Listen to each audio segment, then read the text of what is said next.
Fox Sports. We are Baltimore. We are Arizona.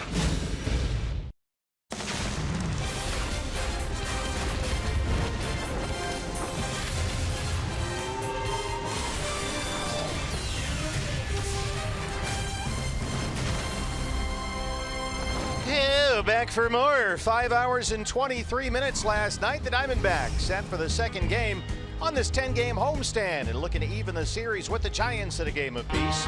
On Hispanic Heritage Day, it's Los D-backs baseball on Fox Sports Arizona.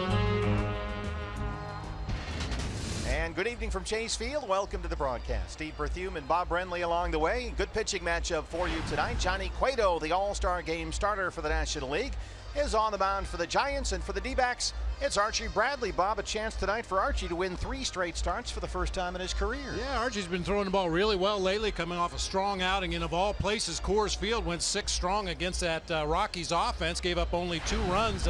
An error of his own in the first inning cost him a run in that ball game. He scattered 3 hits over his next 4 innings of the game, really throwing the ball well, attacking that strike zone. On the other mound, you've got Johnny Cueto. D-backs have faced him 4 times this season. They've beaten him twice, but at Chase Field, he's 2-0 in 2 starts. Yeah, this guy's a handful. Diamondbacks have had better success against Johnny Cueto than most. They aggressive early in the game and then settle in the second at bat and make him throw strikes. So get ready for the quick pitch, the spinning and the whirling and the twisting and the whole thing. It's Archie Bradley and Johnny Cueto. Los D-backs and Gigantes. Fox Sports Arizona. Arizona Diamondbacks baseball on Fox Sports Arizona is brought to you by CenturyLink. Switch to CenturyLink Prism TV for an advanced TV experience. Learn more at cprismtv.com. By Jack in the Box. Taste the all-new Double Jack Burger today, only at Jack in the Box. By MidFirst Bank. True to your money. By Oregano's. Step up to the plate for a guaranteed home run at Oregano's, your neighborhood pizza joint, location statewide. And by your Valley Honda dealers, where to get more standard features for less money.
Fox Sports Arizona is brought to you by Lone Butte Casino. Get in on big wins. By Chaz Roberts Air Conditioning and Plumbing. Choose Chaz. By Mattress Firm. Save money, sleep happy.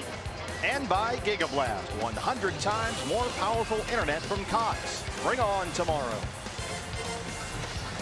Hispanic Heritage Day here inside Chase Field. We're going to open up the roof about the third inning or so tonight. A lot of Los D-backs soccer jerseys out there set for the D-backs and the Giants on Fox Sports Arizona.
Welcome to downtown Phoenix, Arizona. The Saturday night at Chase Field. That's D-backs baseball. Steve Berthew, Bob Brenly, and Jody Jackson with you. The roof is closed right now. We expect to open it about the third inning or so when things cool down a bit outside. And the Giants picked up a game on the Dodgers yesterday. They're now just 4 back in the NL West, but their lead on that first National League wild card is only a half game ahead of the Mets. So every game, Bob, for these guys, very important. Yeah, and you got the feeling going into last night's ball game, this is a struggling team, and they know they're struggling, just not swinging the bats the way they're capable of right now. Here's how Bruce Bochy will line them up tonight. Denard Span out in center field once again. Angel Pagan in left field. Buster Posey doing the catching. Brandon Crawford at shortstop.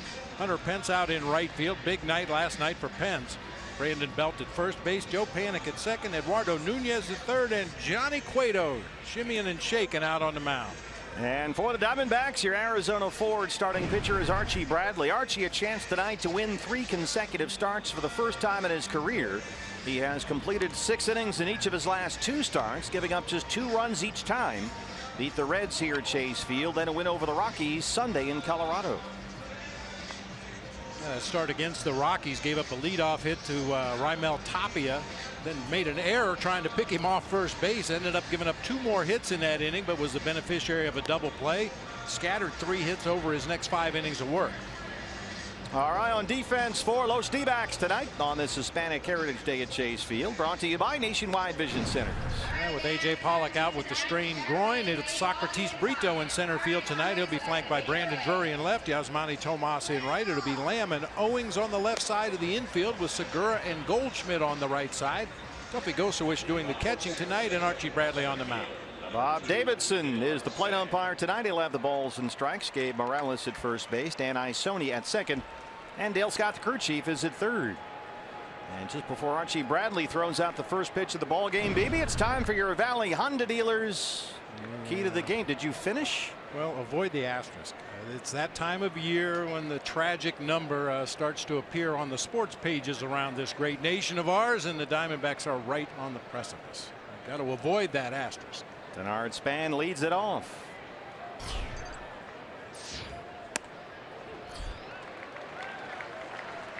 Span 263 and 9 home runs. It was a long night for him last night. 0 for 6 with a walk, and he's hitless now in his last 26 at bats.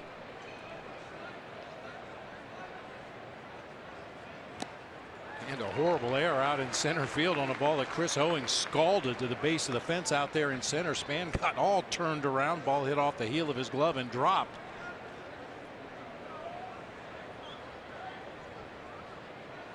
CO trying to come all the way around and score on what was an E8, but he was thrown out by a step and a half at the plate. One of the many wild plays in a wild game last night. Good start for Archie. It seems like we say it every time Archie Bradley takes the mound. When he's aggressive, attacking that strike zone, especially early in the ball game, that's usually when he's at the best. Set the pace you want to pitch at. And he so rarely had the chance, it seems, just to pitch from the windup and find that rhythm and flow and pace that we always talk about. He's been perennially pitching out of the stretch, so keep some Giants off the bases tonight and get the chance to get in that rhythm.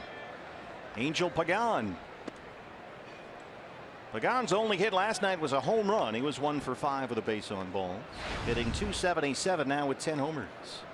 Yeah, as a matter of fact, the top 4 hitters in the Giants lineup were a combined 1 for 22. The only hit was the Pagan homer.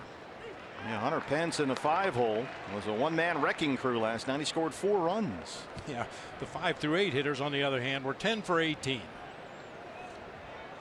Wow. How's my hair? Wow. On the ground to second for Gene Segura.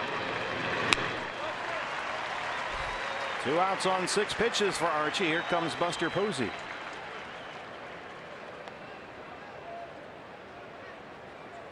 Slow going for Posey these days. He was 0 for 6, struck out twice last night, and is batting .285 with 12 home runs.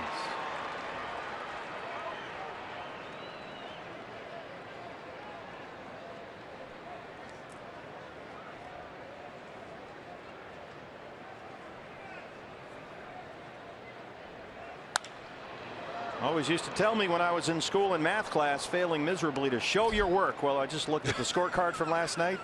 There's cross-outs. There's stuff written in little columns, spaces, corners.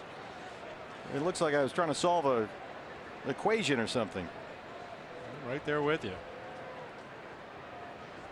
Too many pitchers. I only have 8 slots for each team. Who would have ever thought that wouldn't be enough? Diamondbacks used 12 pitchers last night and 26 players overall, both franchise records.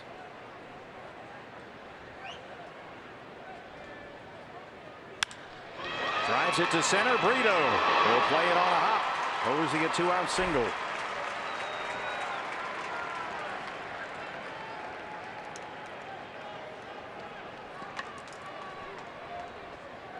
Shortstop. Archie will go into the stretch to face Brandon Crawford, who was 0 for 5 with a base on balls last night.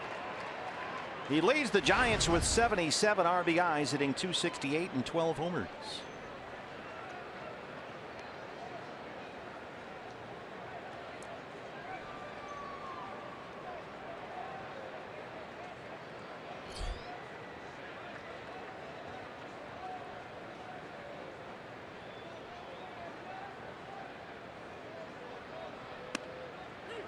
First pitch fastball, and it's 0-1.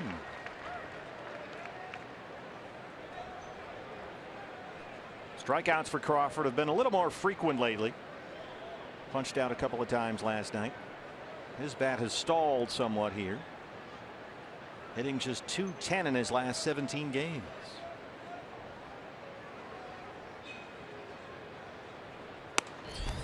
Another fastball is another strike, and it's 0-2. It's not totally uncommon for a guy that plays a premium position like Brandon Crawford does to kind of run out of gas at the end of the year. He's involved in every play almost defensively for the Giants, covers a lot of ground at that shortstop position. Ran the bases an awful lot in the first half of the season. Kind of hitting a little skid right now, however.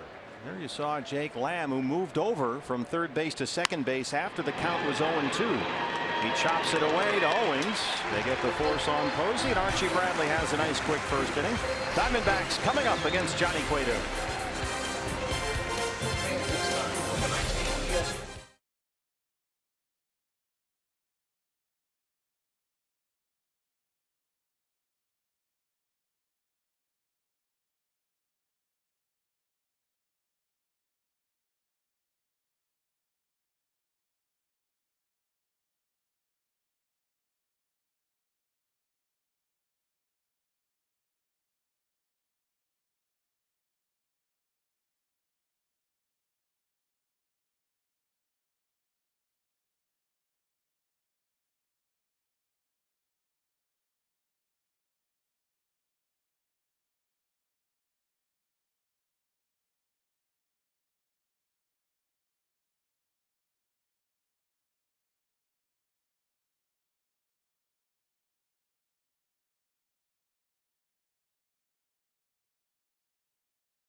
Arizona Ford starter for the Giants, it's Johnny Cueto.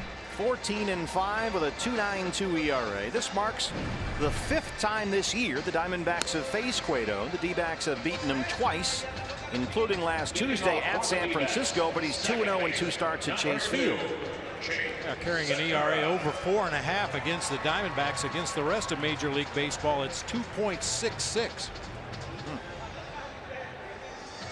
Gene Segura set to lead it off.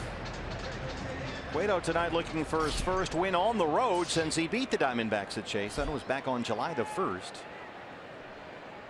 He's not been quite the same pitcher he was during the first half of the year. He's won only once in his last 10 starts overall. Segura, after an 0 for 6 last night, back at it tonight, and he'll lead it off. Takes a fastball high, and it's 1-0. Gene at .313. Now second in the National League in hits.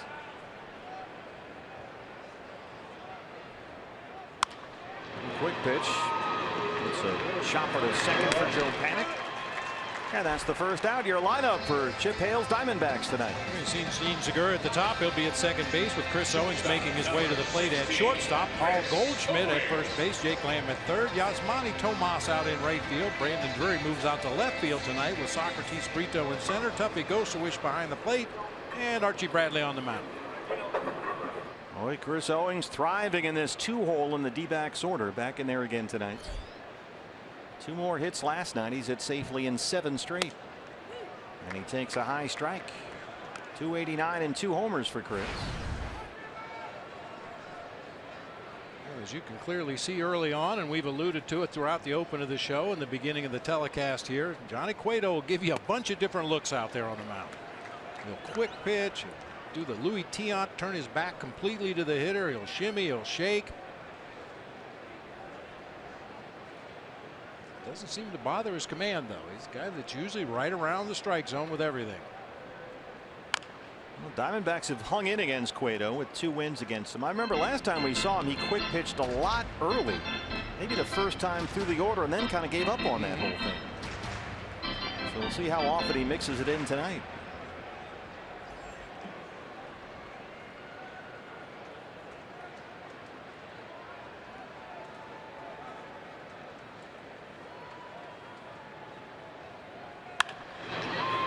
Time for Panik. Our eye on defense for the Giants. Well, we've already established Joe Panik is playing second base. It's brought to you by Nationwide Vision Centers. Same way Bruce Bochy lined him up last night. Magan in left, Span in center, Pence in right field. It'll be Nunez and Crawford on the left side of the infield with Joe Panik and Brandon Belt on the right side. Buster Posey once again behind the plate tonight. Expect him to maybe move out to first base tomorrow, but he's behind the plate tonight for right-hander Johnny Cueto. Here is the birthday boy, Paul Goldschmidt, celebrating his 29th birthday today, hitting .298 and 20 home runs. He shares a birthday with Randy Johnson and Bear Bryant. Happy birthday, Goldie. How about the big unit and Goldie having the same birthday? How about that? Not the same age. Happy birthday to Randy as well. He was here last night. Goldie 29 today. There's a little quick pitch, a roller to shortstop for Crawford. 3 ground ball outs for Johnny Cueto. No score after 1 here at Chase.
We go to the top of the second. Last night's game was costly injury-wise. The news on A.J. Pollock today is a strained groin, and he said, look, I know there's only 3 weeks left in the season, but I am going to bust it as far as the training room goes and try to get back. Meanwhile, Chris Herman, though, guys, his season is over.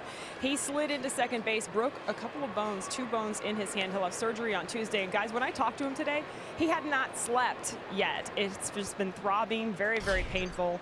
So hopefully Chris is getting some sleep right now.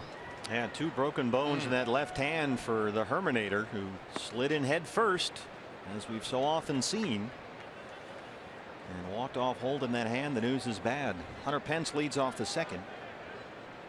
Well, that news is bad, but the good news is Dr. Sheridan is one of the best hand guys in the game.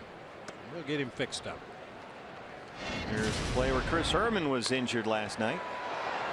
That left hand just kind of stuck in the dirt as he went into that head first slide. You could tell right away it wasn't right. We just didn't know the extent of the damage. It's just so unfortunate. Chris Herman, in his own words, said he really felt like he was starting to contribute to this team before the hamstring injury, and then all that time on the DL with the hamstring, we finally get him back in the lineup and breaks his hand. Yeah, missed about 50 games with that hamstring strain. Pence 287, 10 home runs, a big night last night, 4 for 5, including a base on balls. Doubled twice and scored 4 runs, which tied a career high. And that coming off a 3-hit game Wednesday for the Giants at Colorado. So he's heating up.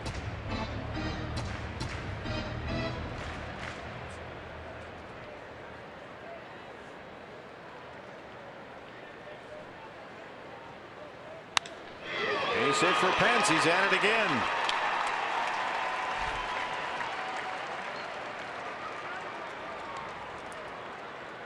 And Archie Bradley right away back into the stretch. Baseman, number 9, Brandon Belt.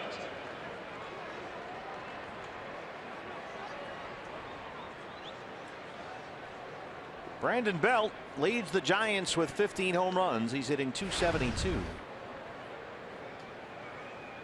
He walked 3 times last night. He is 4th in the National League in walks, and the D-backs have the shift on. Jake Lamb in the second base spot.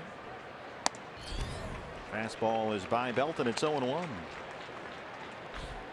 Belt last night singled twice, scored twice, had an RBI. Very productive night with Pence in the 5-hole, Belt hitting 6th. Both guys were on base all night long.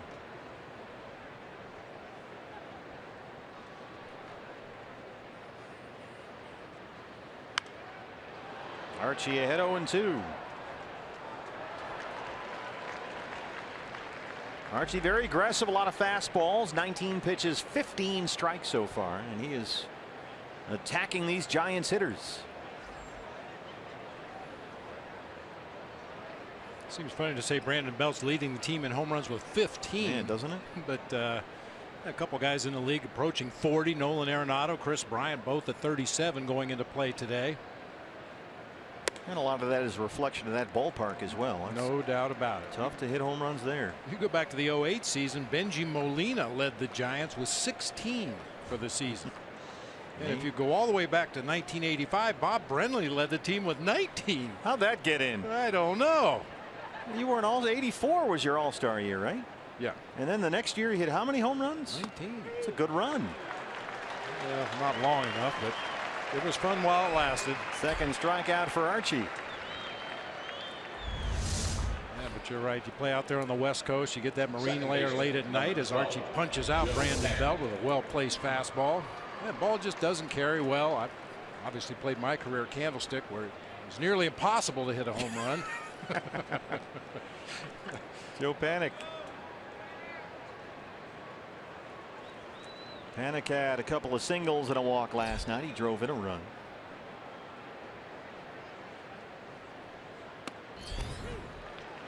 Yeah, Archie's really coming at these guys. It's good to see. Panik 252. He's homered 10 times.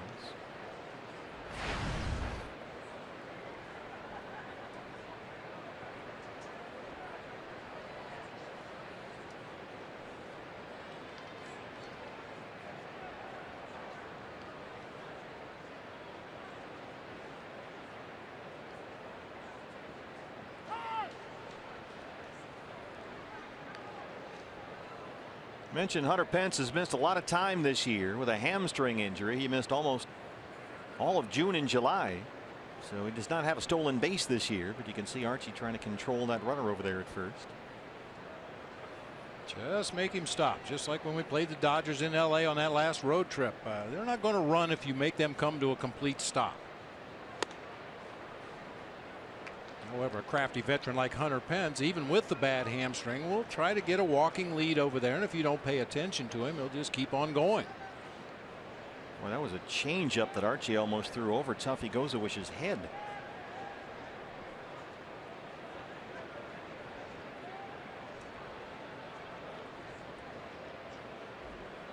Go to the curveball. He drives it to deep left center. Brito on the run. He won't get there.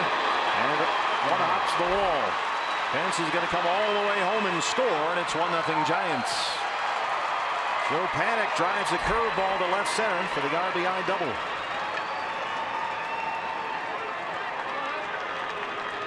And an unfortunate bounce for the Diamondbacks as Panik drives that breaking ball to the opposite field. Barreled it up to the gap in left center. That ball bounces up and out of here. Hunter Pence will have to stop at third base, but it hit the warning track and then the very top of the fence and stayed in play. Didn't get that curveball down quite enough, and now he'll work to Eduardo Nunez. With 1 out, a run in, and Panik at second. Nunez 280, 15 home runs. And a good night last night. A pair of hits he doubled and drove into.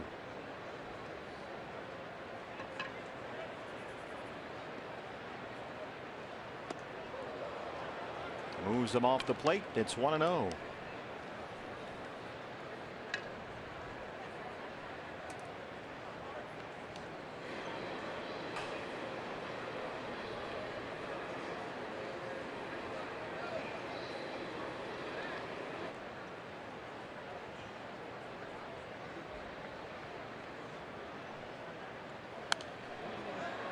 This is how the Giants have evolved a bit over the course of this year. Nunez was an all-star at Minnesota. Giants acquired him at the trade deadline, and then they dealt their young third baseman Matt Duffy to Tampa Bay, where the Rays have converted Duffy into a shortstop. Now he's injured and out for the year, but going from the Rays to the Giants was pitcher Matt Moore in exchange for Duffy. Moore will start here tomorrow against Zach Greinke. So Nunez is the man at third now. Well, that locked him up. 1-2.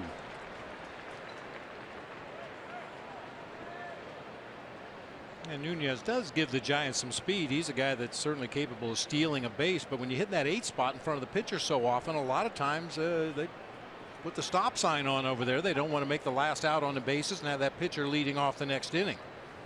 Yeah, Nunez has 35 stolen bases. Only 3 players in the majors have more. Bouncer in the hole. Lamb in front of Owings, and he can't get a grip.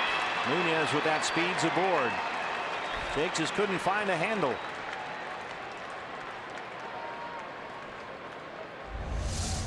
He was going to have to hurry anyway with Nunez going down that first baseline. Gets it in the glove in good shape, but just didn't make the exchange cleanly. Rather than risk a bad throw, just hangs on to it that time. 4th hit for the Giants. 2 on, 1 out for the pitcher Cueto. Panic at second and Nunez at first. Cueto's put down 9 sack bunts this season. He's a professional hitter. Goldie going to creep in from first. Jake Lamb kind of kitty cornered at third.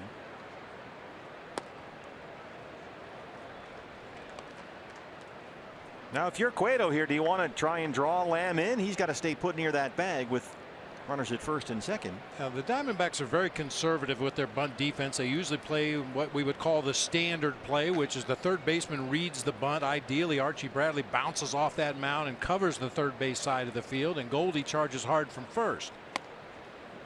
In that case, Johnny Cueto should try to bunt the ball to third base and make Jake Lamb come in and make the play. Yeah, Goldie's well past the mound on a dead run in from first. You can see where Lamb is at third.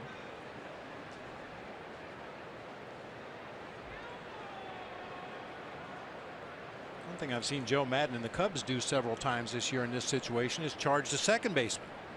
Really? Yeah.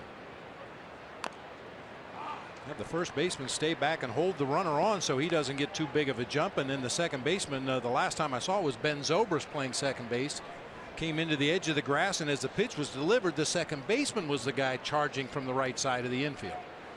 I'm sure Joe has his reasons for it, but it's one of those things. It's a little outside the box defensively. Well, that's one way to describe Joe Madden, that's for sure. Absolutely.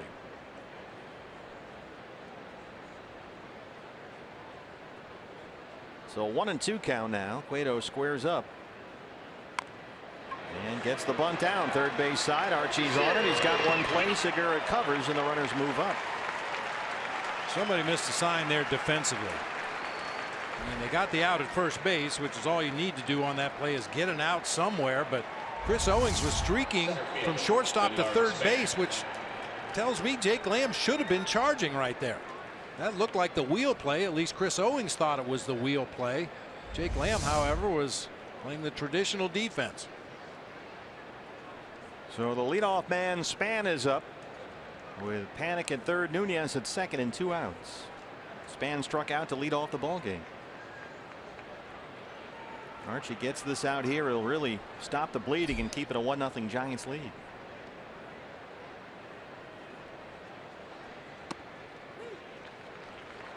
There's that curveball, and he steals strike 1. Now, Archie is 6th among National League pitchers with a opponent's .220 batting average with runners in scoring position. He's gotten himself into some jams, but he's shown the knack to get out of them.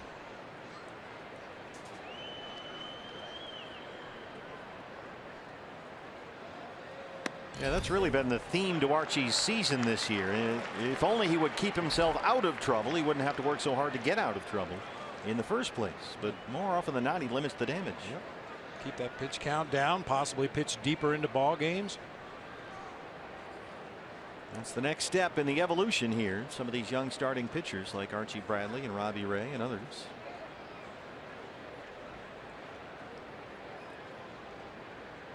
Oh, 0-2 to Span.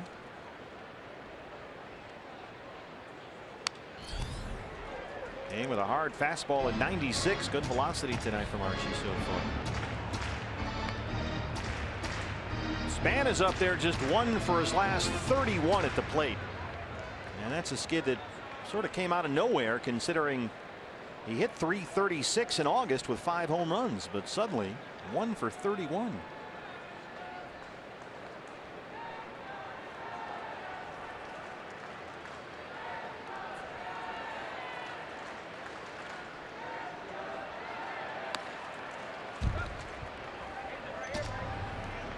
Back to the curveball on 0-2. Span stays alive. And we'll try it again.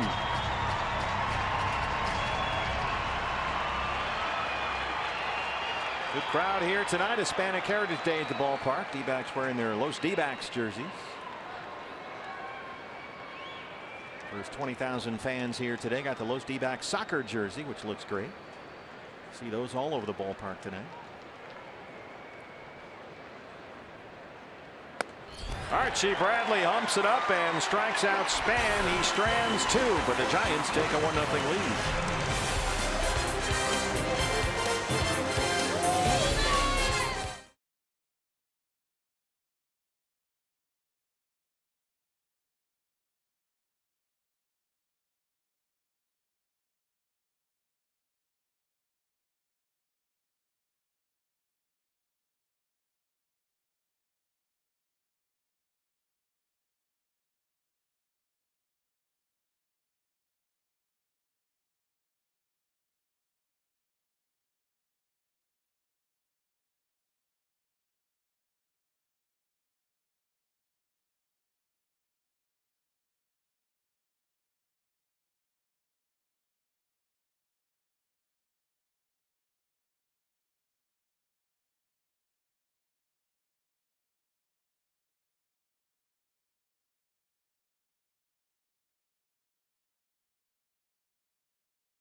Sent for the bottom of the second inning. D-backs trail the Giants 1-0. They'll check their second crack at Johnny Cueto. Greater coverage of baseball brought to you by T-Mobile. Rich Hill is spitting a no-no for the Dodgers in Miami. Dodgers 4 up on the Giants atop the National League West. John Gray and Christian Friedrich the pitching matchup at Petco Park. Rockies and Padres. Jake Lamb leads off the second against Cueto, who got 3 ground ball outs in a 1-2-3 first. Jake homered for the 3rd time in 3 at-bats against Santiago Casilla last night in the 10th inning. His 28th of the year. He's hitting .258. And it just boggles the mind why Bruce Bochy would allow Santiago Casilla in the 10th inning of a ball game with a lefty ready in the bullpen to face Jake Lamb. It was stunning. And he didn't really have an answer after the game. He just sort of said, well, I probably won't see that matchup again. I mean, Lamb just owns this guy. Every Giants fan on the first base side of the field did that palm of the hand to the forehead as that ball sailed out of here to center field. They were thinking the same way. Well, Cueto strikes him out. I mean, the Giants acquired Will Smith, the left-hander from Milwaukee, over the course of the year. He was ready in the bullpen. That's why he went and got him, but they didn't use him last night. And Rams homer tied the ball game. And it wasn't like he had a thin bullpen. Both teams have, I think it's 13 guys, maybe more. I lost count. There's a great reaction shot of him sort of throwing his gum out onto the field and walking away when Jake hit the homer. Here's Yasmani Tomas.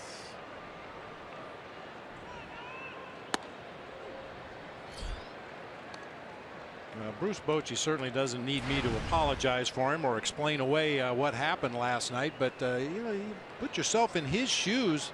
He needs somebody to close games over there, and there's a few options down in that bullpen, but he feels that Casilla is his best option, and this was after the homer.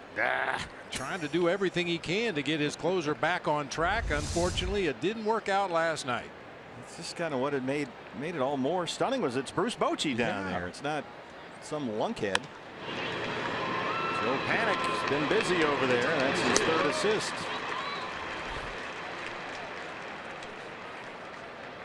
Five up, five down for Cueto. That brings up Brandon Drury, who had a home run last night. Brandon's really barreling the ball up lately. 265 now, 11 homers. A couple of hits last night, including the home run, which was his first in a month. They're the hitting coaches. Dave Maggott in the middle there. Mark Grace on the right, and Phil Nevin, the Reno skipper, on the left, who's with us here. Quick pitch from Cueto is ball one. Here was Drury last night. This in the second inning off Madison Bumgarner. And we talked about it last night. That has been Brandon Drury's hot zone since the beginning of the season. For that matter, since the beginning of spring training. That pitch down and in, just drops the bat head almost like a left-handed hitter.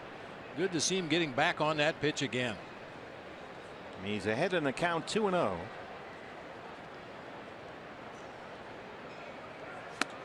There's a strike, and it's 2-1.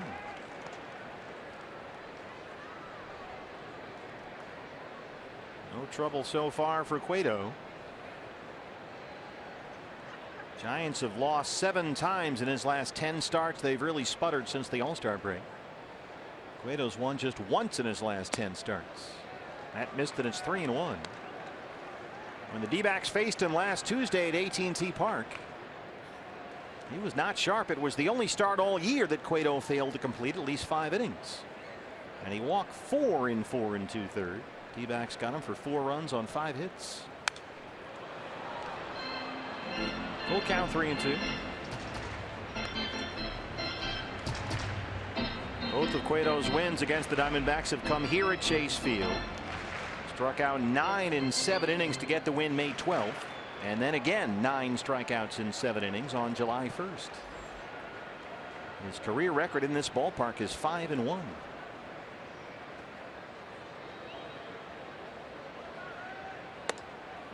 Good take by Drury. D-backs first base runner. Time for Socrates Brito. Socrates 182. He's got 3 home runs. 2 for 12 since his latest minor league recall, including a double and a homer. The start tonight in center field with A.J. Pollock out with that groin injury. Suffered in the ball game last night, 0-1.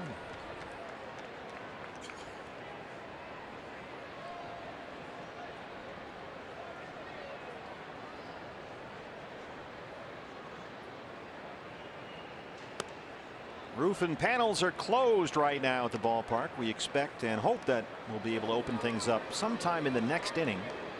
Call it 3rd or 4th inning thereabouts, once things cool down a bit.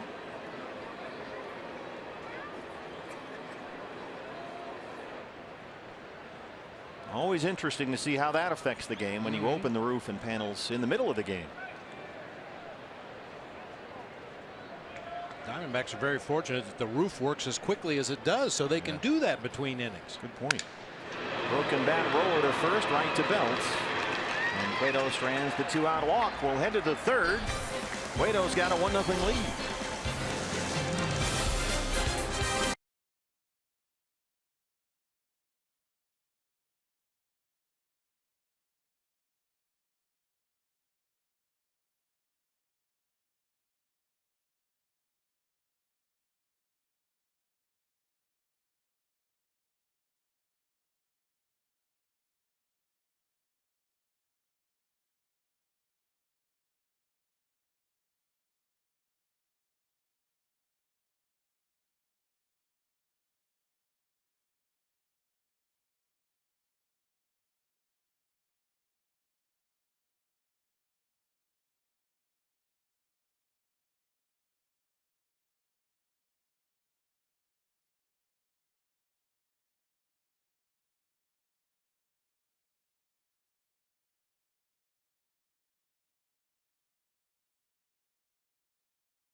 Nothing as we start the third.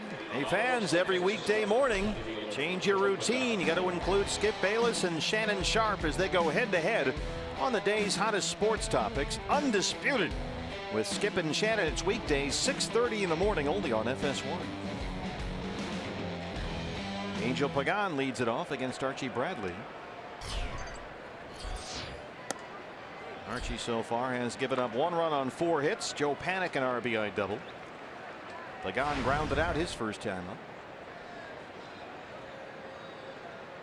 Once again, Archie getting ahead in the count. And jumps ahead 0-2. Change up is strike 2. 39 pitches, 31 strikes.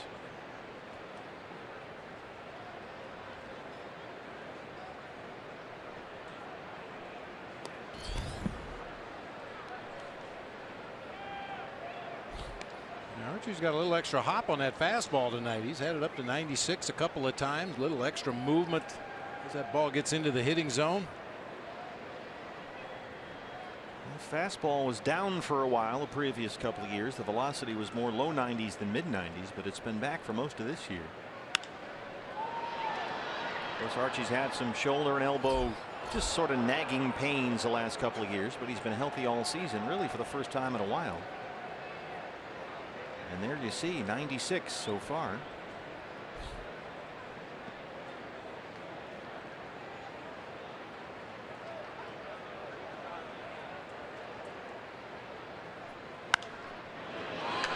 It's headed for the seats. Third base side. Jake Land gives it a look, but it's out of play.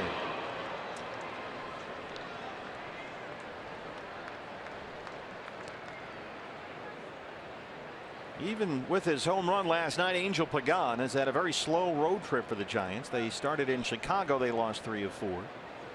Then they went to Colorado. They lost 2 of 3. Now they're here in Phoenix. And so far on the trip, Pagan is 2 for 31. He's got a base hit. Knocks it the other way.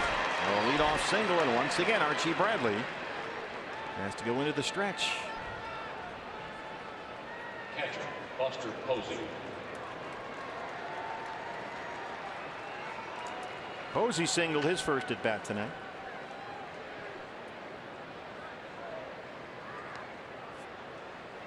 Posey now 5 for 9 lifetime against Archie Bradley. Maybe take a look back at some of the video. I mean, Posey's a good hitter. He's got great numbers against a lot of opposing pitchers, but when one guy seems to have your number like that, it would certainly benefit you to go back and see what he's been doing. That's a fair ball down the right field line. Pagan's on the run. Roberto Kelly going to wave him home. It kicks away from Tomas. 2-0 Giants, and Posey's in at third.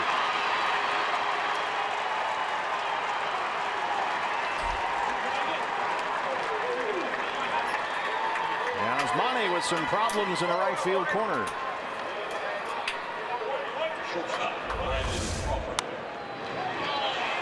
Right through Goldie at first base on down into the right field corner. The ball just hit the bottom of the fence and ricocheted over the shoulder of Yasmani Tomas, allowing Pagan to come all the way around and score from first.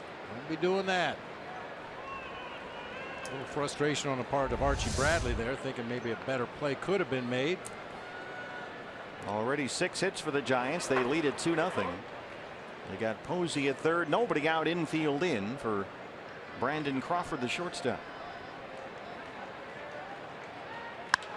He drives that one deep to left center field. Brito won't get there, and it rolls to the wall. Posey can come on in. RBI double for Crawford, and it's 3-0 San Francisco. 3 straight hits open up the Giant third.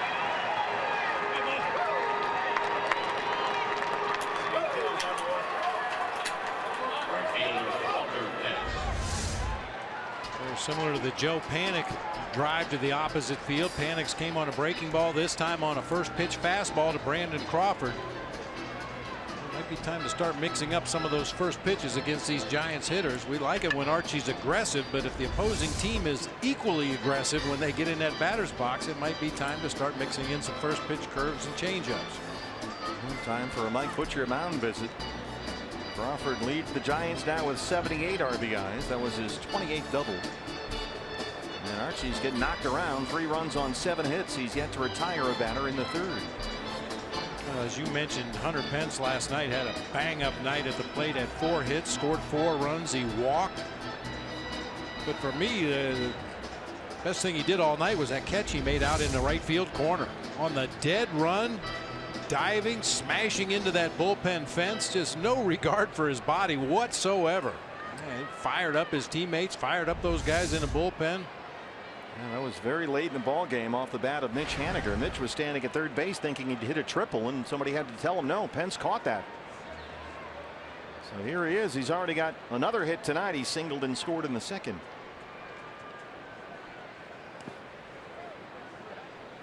That first pitch curveball to Pence, that time bounced in the dirt to Tuffy, but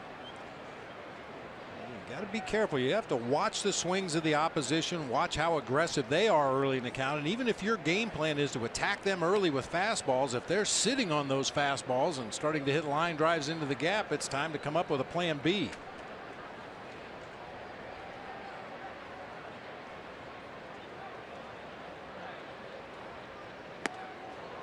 Well, there's plan B. Back-to-back curveballs.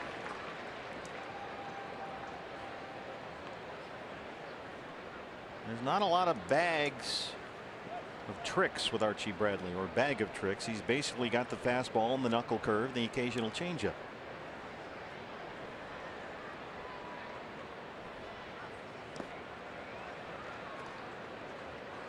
His command is really good with that fastball, especially when he can elevate it up above the top of the strike zone when he's ahead in the count. It's almost like having another pitch, but you're absolutely right. It's basically a fastball knuckle curve combination. Changeup has always been a work in progress, as has the fastball command for that matter. Behind on Pence, 2-1.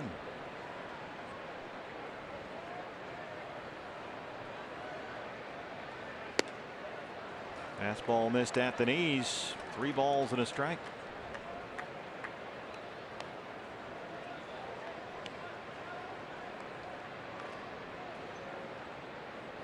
Dangerous count against Hunter Pence, who's hitting nearly .330 in his last 17 games. Already 1 for 1 tonight. He walked him.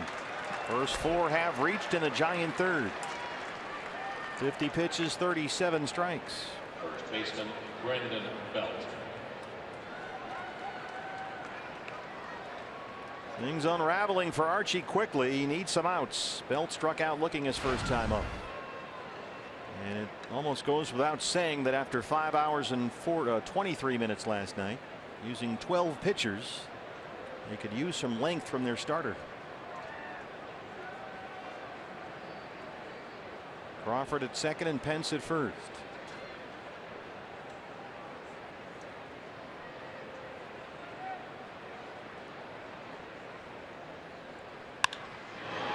In the air, left field for Brandon Drury. Everybody holds up, 1 out.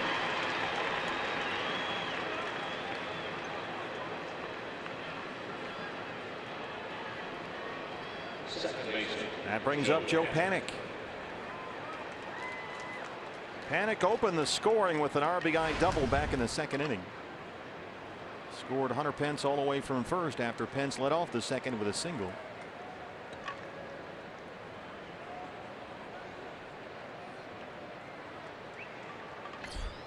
So Panik already with 3 hits in the series.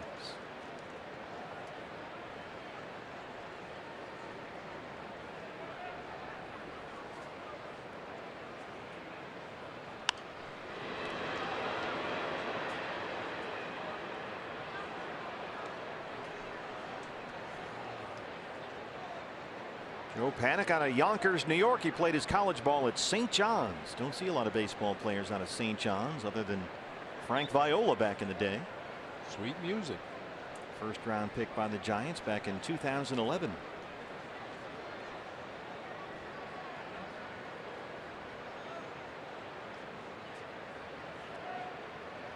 People still write about the legendary college game where Frank Viola and St. John's face Ron Darling and Yale. One of the great all-time college pitching matchups. Certainly in Northeastern baseball history. Had to be scheduled between tests. Well, we can't play Monday. We got a physics final. We can't play Tuesday. I have study hall. How about Wednesday? That's the way it's supposed to be. Well, the season's only 3 weeks long there anyway. It's cold.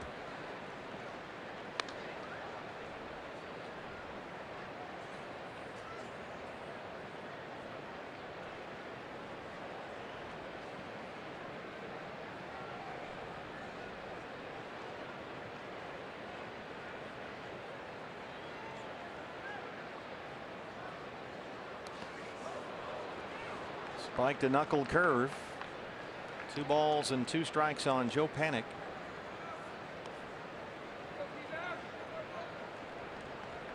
Really working hard in here in the third, already at 55 pitches. Pagan singled. Posey tripled him home. Crawford doubled home Posey. A walk to Pence. Belt flew out. Now 2-2 on Panik.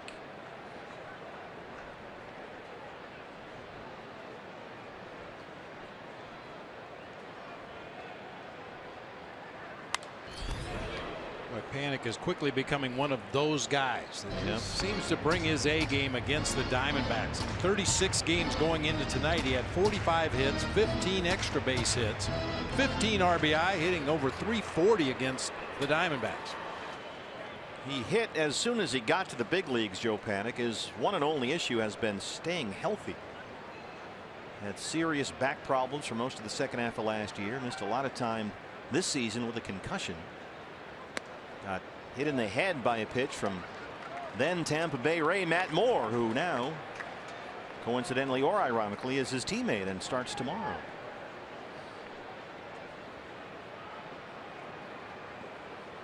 Panik was out most of July with that concussion.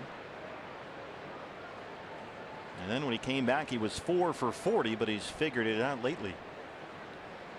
Full count, 3-2.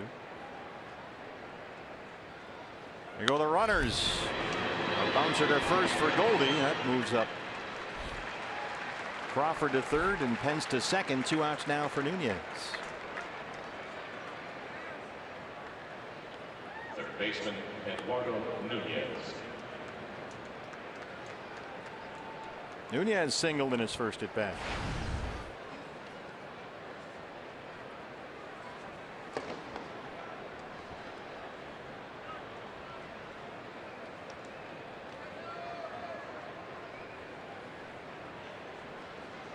Johnny Cueto's on deck. Yeah, no reason to even mess with Nunez here. Johnny Cueto, although he's capable of getting down a sacrifice bunt, he's not a great hitter.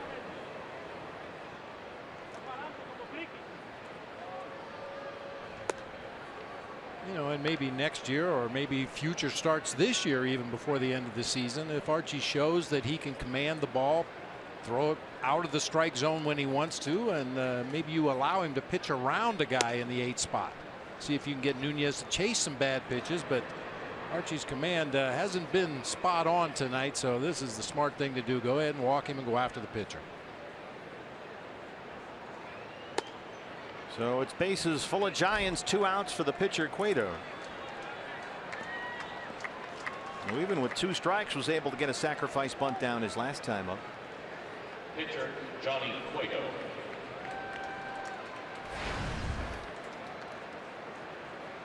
Giants with 1 in the second, now 2 here in the third. Brandon Crawford is the runner at third base. Hunter Pence at second and Eduardo Nunez at first.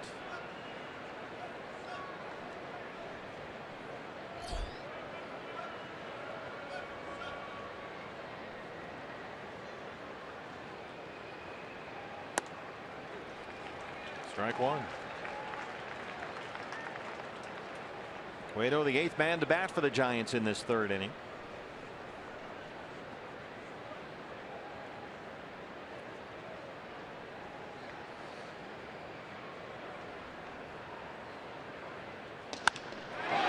He lines it into right, a base hit. Crawford will score. They'll stop Pence at third. 4-0 Giants.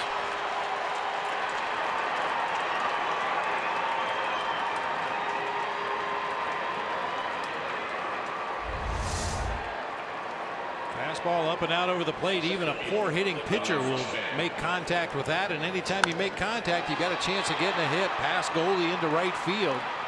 Tomas got to it quickly and unleashed his throw to home plate, stopping Pence at third base. Denard Span has struck out twice. Hitless in his last 28 at bats. Bullpen phone rings for the D-backs.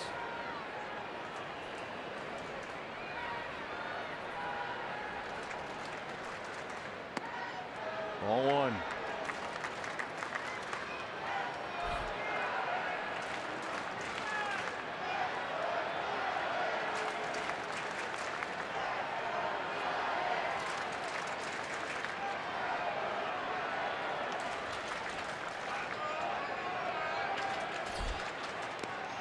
That kicks away from Tuffy. Pence will score. 5-0.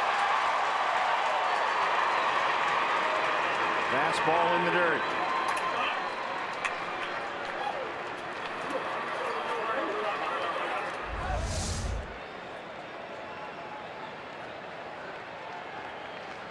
That's the one as a catcher you never anticipate going into dirt. You'd like to think a big league pitcher can get the fastball somewhere near the spot he's aiming at. That ball bounced well out in front of home plate. All Tuffy could do was try to backhand it and somehow keep it in front.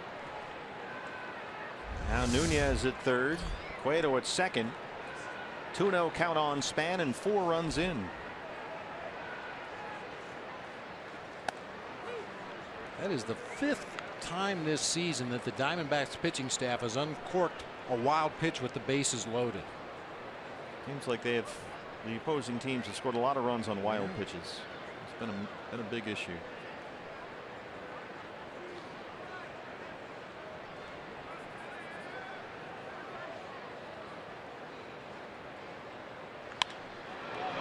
Jam shot pop up headed for no man's land. Segura runs it down. Gene Segura, go get it.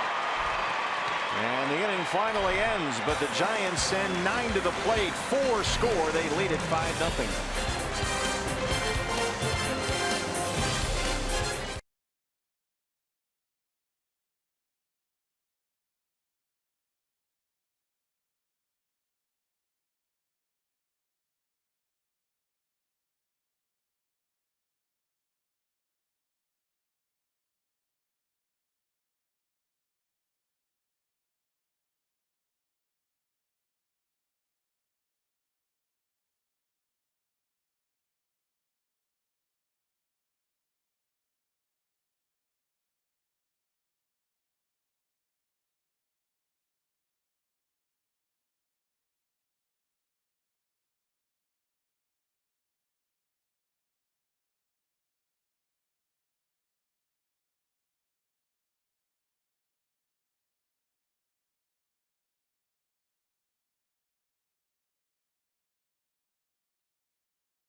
Come on in. It's Chase Field here in downtown Phoenix, where the D-backs trail the Giants 5-0. Time for the Coors Light Cold Hard Facts. After a wild ball game last night, saw the Diamondbacks use 12 pitchers and 26 players, both franchise records.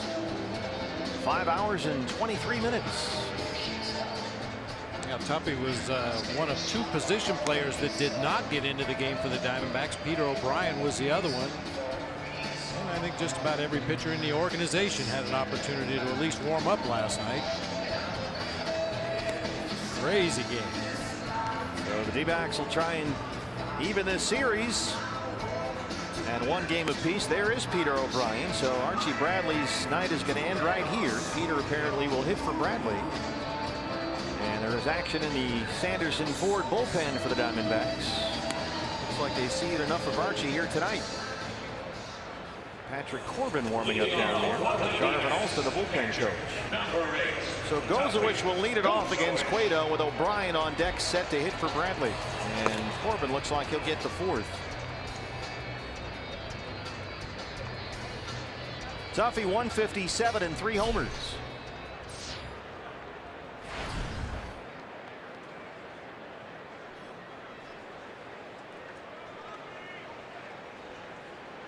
Johnny Cueto, of course, was involved in that last inning offensively, so he's a little behind in his warm-up tosses as per the rules. And now we are set to go. The shimmy, the shake, and the whole thing, and there's strike one. Tuffy last month on a long road trip homered in consecutive games, once at Citi Field in New York, then the next day at Fenway Park in Boston. But since then he's gone 1 for 21. Day off for Wellington Castillo, who was actually ejected from the ball game last night by then plate umpire Dale Scott. Look at this. It's the count is 0-2. How about that? Bob Davidson back there tonight.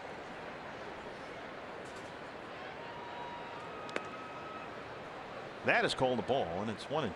Well, you know how I feel about it. I've made it very clear. I think the baseball needs to go to an automated strike zone. We have the technology to never miss a ball strike call again, but I don't think it's going to come to a head once again until the postseason. When you see those same kind of calls affect a postseason game, that's when people will start to get their dander up a little bit. Brandon Belt tackles that one. Cueto hustles over to cover, and they retire Tuffy to lead off the D-back third. And now O'Brien announced as the hitter for Bradley.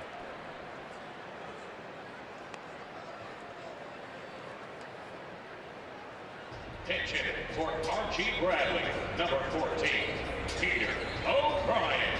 So Bryan will hit for Bradley. Archie's day is done before his turn in the order comes up. We haven't seen Pete since July 3rd. 123 and 4 home runs. He's played 21 games this year in the majors. Did a lot of damage down in Reno once again this year. Batting average not great, 254, but he did hit 24 homers, drove in 75 in just 105 games for the Aces. Peter with 7 base hits this year for the Diamondbacks. 4 of those hits are home runs.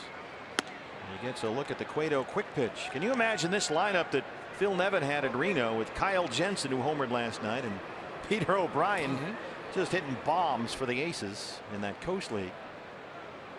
There's Kyle at 30. Peter hit 24, as Bob mentioned.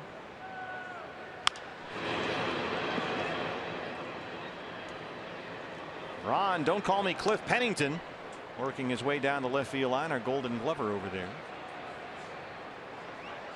Fred Big Game Bauer working right field today. 0-2 on O'Brien. And when Peter was here, we saw him unfortunately chase breaking ball after breaking ball after breaking ball in counts just like this. Cutter missed, and it's 1-2. And we always thought, boy, if he could just figure out a way to lay off some of those pitches and get better pitches to hit, when he hits it, it goes 470 feet. Pitch recognition. Any hitter will tell you it's tough enough to get hits in major leagues when you're swinging at strikes, but if you're chasing pitchers' pitches, word gets around rather quickly, and you're not going to get anything to hit. Well, the strikeouts continue to be Pete's biggest major league roadblock. He struck out 25 times in 57 major league at bats when he was here with the Diamondbacks earlier this year. Got an extended look, but just couldn't lay off those breaking balls.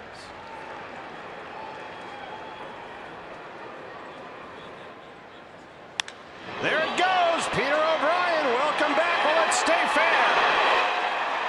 You got it. He's back. Peter O'Brien. That's number 5. But the Diamondbacks are on the board.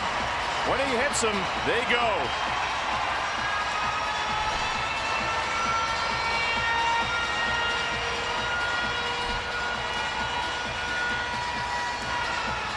Tremendous raw power.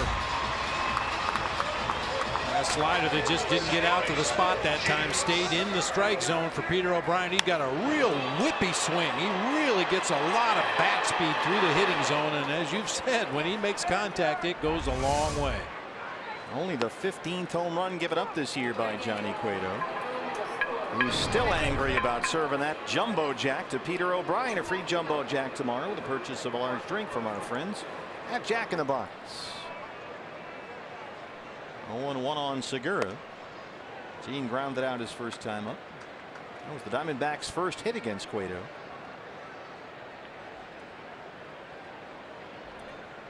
And he's still upset with himself.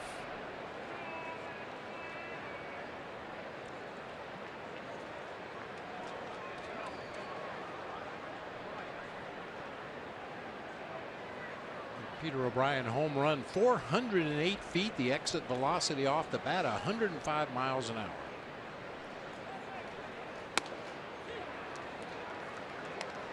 He's got the kind of power that Yasmani Tomas has. They just take nice, easy swings, and boy, it flies.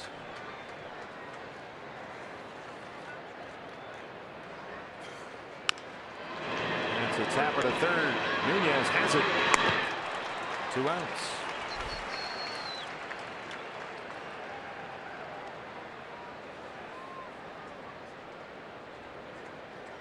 Shortstop, Chris Owings. Well, the boys from Reno represented themselves well for Phil Nevin here. Jensen homered last night, his first major league hit. Now Peter O'Brien's first game back since July 3rd, and he homers in his first at bat. There's Nev. Been managing in Reno for the last several years now. Chris Owings grounded out his first time up. Chris has hit safely in 7 straight games and 9 of his last 10.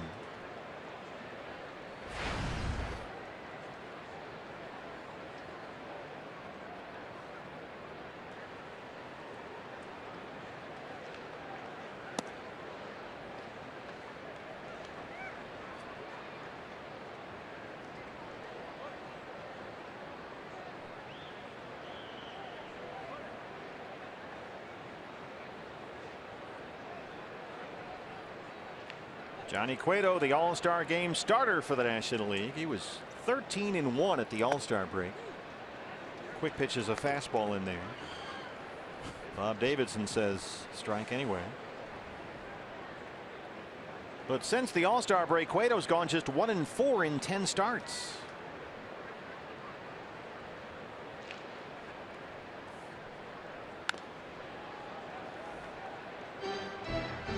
Outstanding his last time out, got very little run support. Cueto pitched Sunday at Wrigley Field against the Cubs, gave up just 1 run, 5 hits. He went 7 innings, but the Giants lost 3-2. There you see the difference. That's why he was the All-Star starter, 13-1 with a 2.47, but just 1 win in the second half of the year, and the ERA near 4. 2-2 on Chris Owings. Slaps it the other way, backs up Panic from the outfield grass. Another ground ball out for Cueto, who gets through the third. But Peter O'Brien, welcome back from Reno. Pete, he takes Cueto out of here. Diamondbacks trail at 5-1.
Fourth inning, D-backs trail the Giants 5-1. Hey, D-backs fans, you can't go back to the 90s, but Pepsi has the next best thing. Tighten up your fanny pack because Crystal Pepsi is back.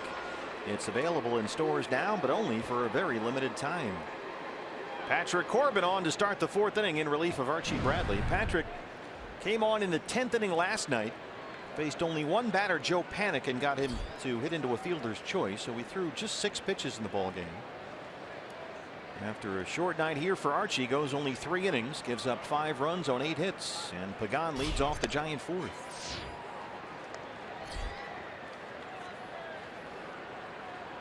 Mitch Hill of the Dodgers still perfect through 7 innings against the Marlins. Ooh, that's a perfecto, huh? Dodgers lead at Miami 5-0. Giants 4 games behind Los Angeles for the NL West lead. And San Francisco's lead atop the wild card for that first wild card spot, only a half game ahead of the Mets. And the Mets are tied up in Atlanta right now, 3-3 in the 7th. Pagan's going to drop another one in there. Angel Pagan. A couple of singles tonight. He's 2 for 3. A leadoff single here in the 4th.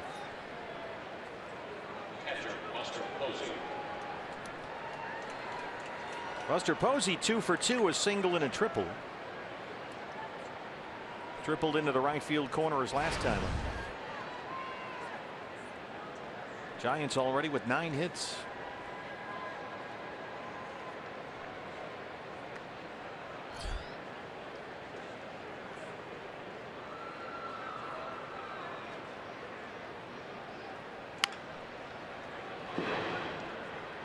Buster Posey talked about Johnny Cueto since the All-Star break. Posey has scuffled.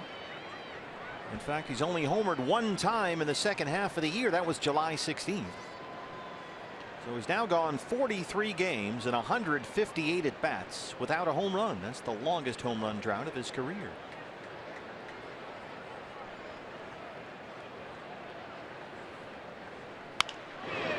On ball to third. Jake Lamb has it. Segura for 1, and they roll it.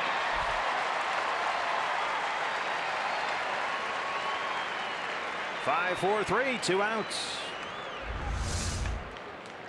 Looks like you draw it up. Hard hit ball at one of the defenders. Good strong throw to Gene Segura, who had to go down and get it about knee level. Well, I tell you, Gene's arm has made the difference in a lot of the double plays the Diamondbacks have turned this year.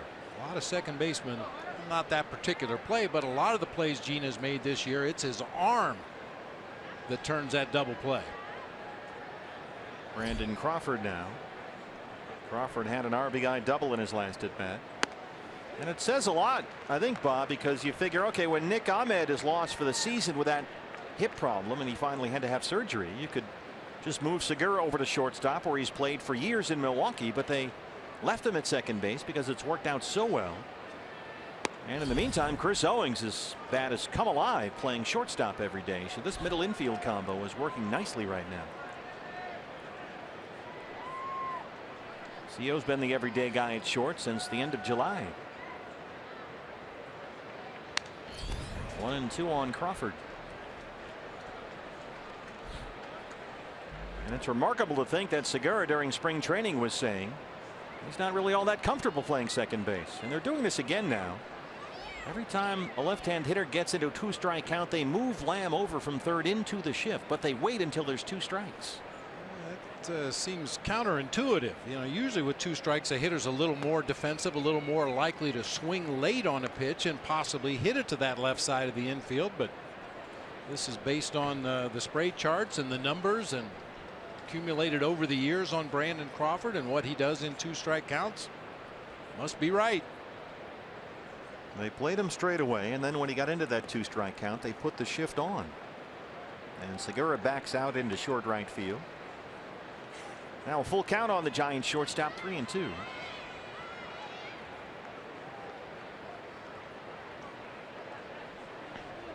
Have to talk to Dr. Ed Lewis about that. Diamondbacks director of analytics. Broken bat. The bat's going to go as far as the baseball, and they had Jake Lamb in the perfect spot.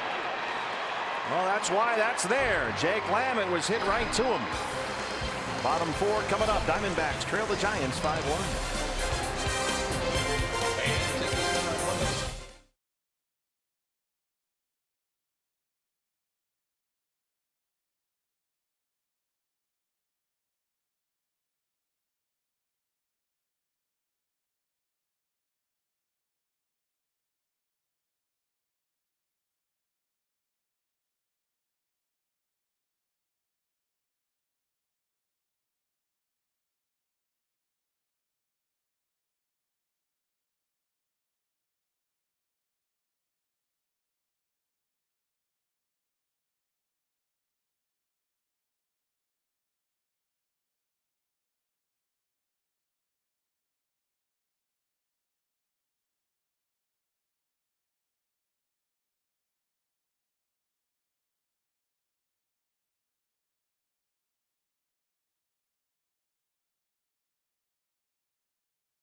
Place to be on your 11th birthday. Giants lead the Diamondbacks 5-1 as we head to the bottom of the fourth. Time to take a look back at this day in Major League Baseball history, brought to you by Geico. We go back to 1963. Stan Musial becomes the first grandfather in big league history to hit a home run. His grandson was born earlier on September 10th, 1963, and he hit a home run that night. First grandpa to ever do that. Wow. And that young lady shares a birthday with Goldie, who's 29 years old today.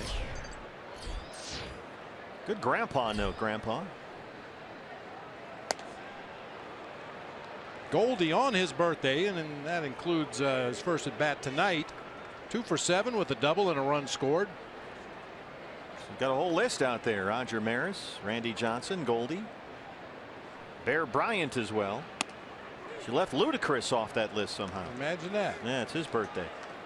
Mike Moustakas, Jacoby Ellsbury. Yeah, big day.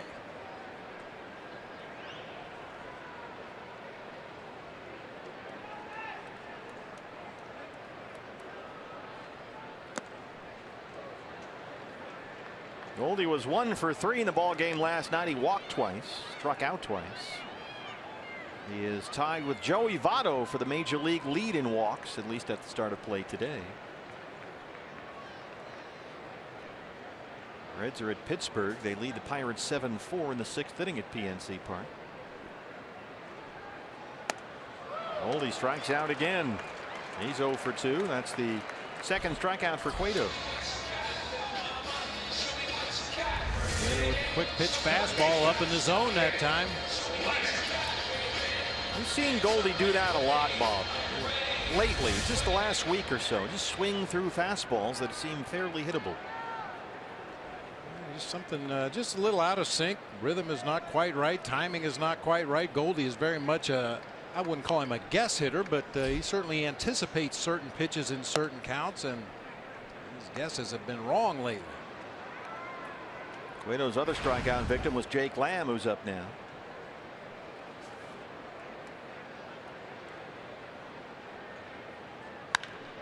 Hard to first. Belt is there. He calls off Cueto. 2 down. Hey fans, when the D-backs win, you win at Papa John's. A day after every Diamondbacks win, you get 50% off your regular menu price online order at Papa John's. Enter promo code D-backs50 at papajohns.com. Well, Cueto's retired 4 in a row ever since the Peter O'Brien homer. That's still the Diamondbacks' only base hit. As Manny Tomas now, he grounded out back in the 2nd. D-backs have been out hit 9-1. They trail at 5-1.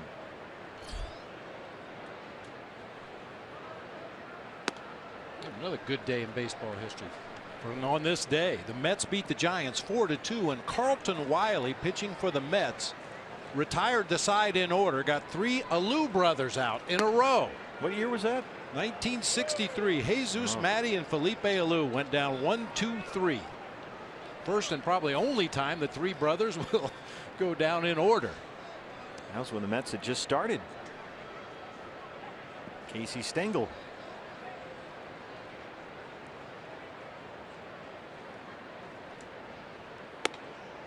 Quick pitch fastball missed upstairs, and it's 1-2 on Yasmani Tomas. Everybody knows about Jesus and Matty and Felipe, but a lot of people don't know about the 4th Alou brother. Wasn't quite as good as those 3. Dave. Boog. Boog Alou? He was electric.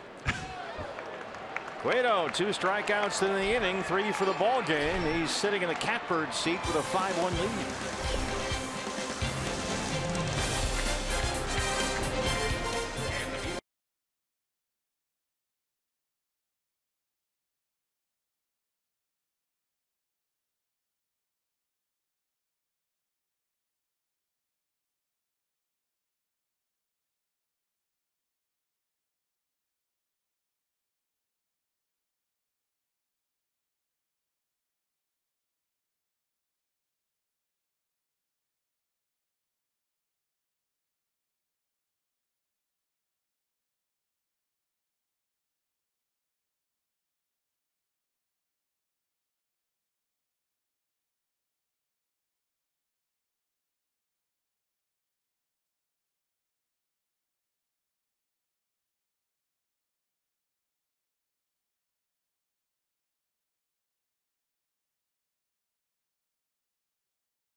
actually gets to push the button. How about this to open up the roof? Nice. Curtis usually pushes our buttons, but hello.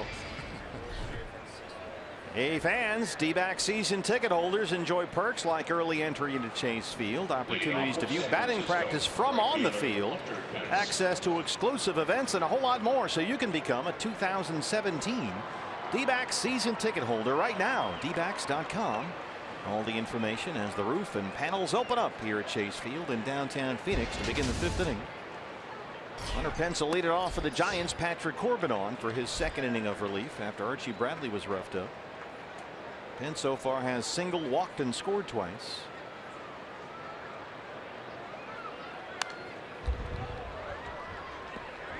Hunter Pence so far in this series has been retired only 1 time.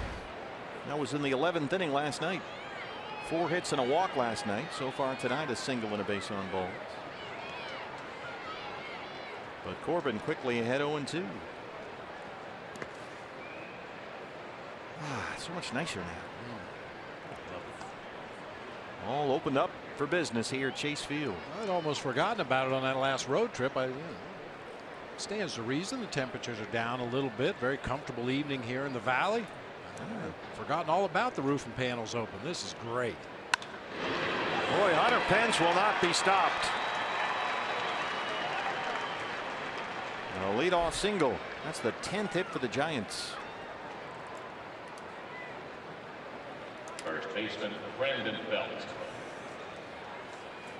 He has reached base safely in 8 of his 9 plate appearances in this series.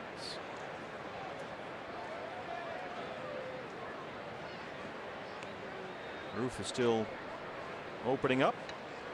Just about done as Brandon Belt steps in. He's 0 for 2.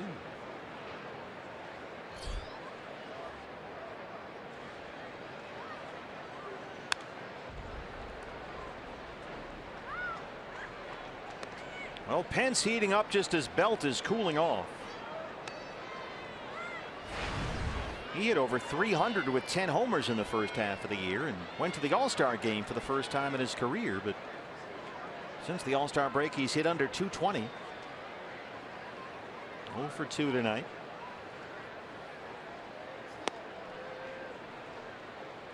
D-backs have the shift on, and it's 1-1 on Brandon Belt. Well, if the Dodgers complete the perfecto, it's going to be a group effort. Rich Hill out of the ball game after 7 innings. Perfect. 89 pitches.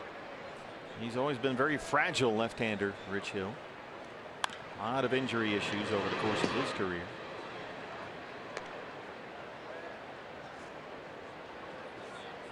There you go. He pitched a perfect game. Almost. Mets still tied up in Atlanta 3-3. They're in the 8th inning at Turner Field. Getting ready to close baseball at Turner at the end of this year. Braves will have their new ballpark up in the north part of Atlanta.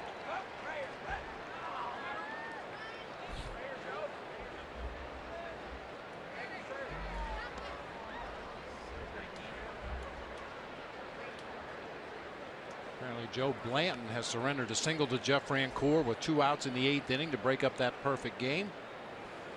He was here when Jeff Francoeur was traded from the Braves to the Marlins. Remember that? He was in the dugout wearing his Braves uniform. Off he went.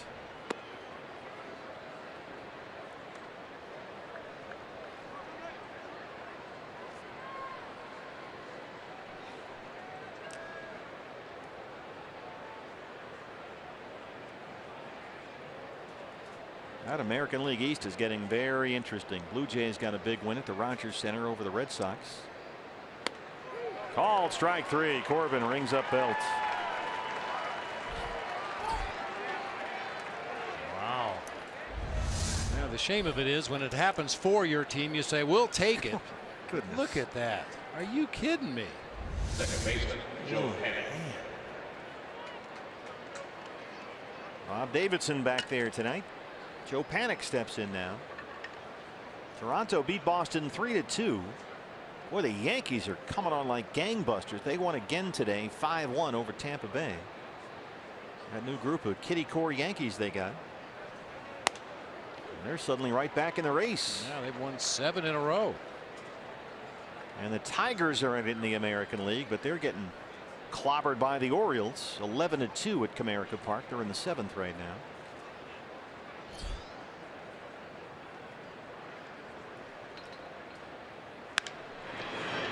On the ground is Segura. CO for 1, and that's it. Good job by Pence, who came in hard that time, straight to the bag. I wonder if CO just didn't get a good grip on that ball. Pretty good feed from Gene Segura. Everything looks good at that point. Third baseman, Eduardo Nunez. Decides to hang on to it.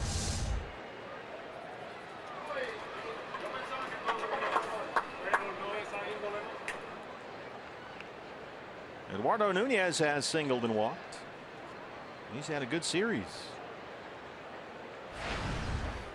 Had a pair of hits last night, including a double, drove in 2 runs. So he's now hit safely in 7 straight.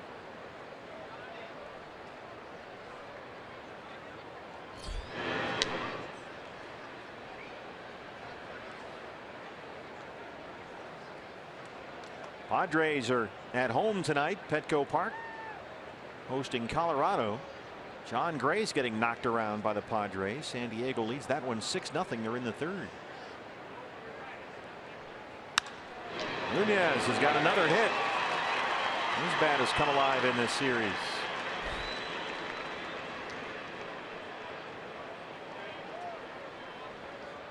Giants will clear the pitcher spot with 2 on and 2 out. Although Cueto last time up knocked an RBI single into right field, so maybe you want him up there. He looked hitterish, at least as much as he can. He got a knock his last time, but he's no Bartolo Colon. Well, who is? By the way, speaking of Big Bart, I know you went with Freddie Freeman in your beat the streak. Mets and Braves tied up at 3. Yeah, Freddie got a knock. A little worried about my boy in Washington. Trey Turner? 0 for 3. That game is still scoreless, I see, huh? Phillies at Nats Park in D.C. will be there later this month. I can't wait to get you two together. You should present him with some kind of award. I might. If he gets a hit tonight. Hey, you're at 21. This is where it really gets sticky. Gut check time.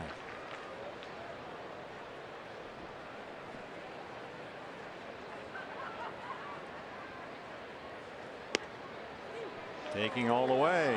Oh, Cueto thrilled with Bob Davidson strike zone. 0-2.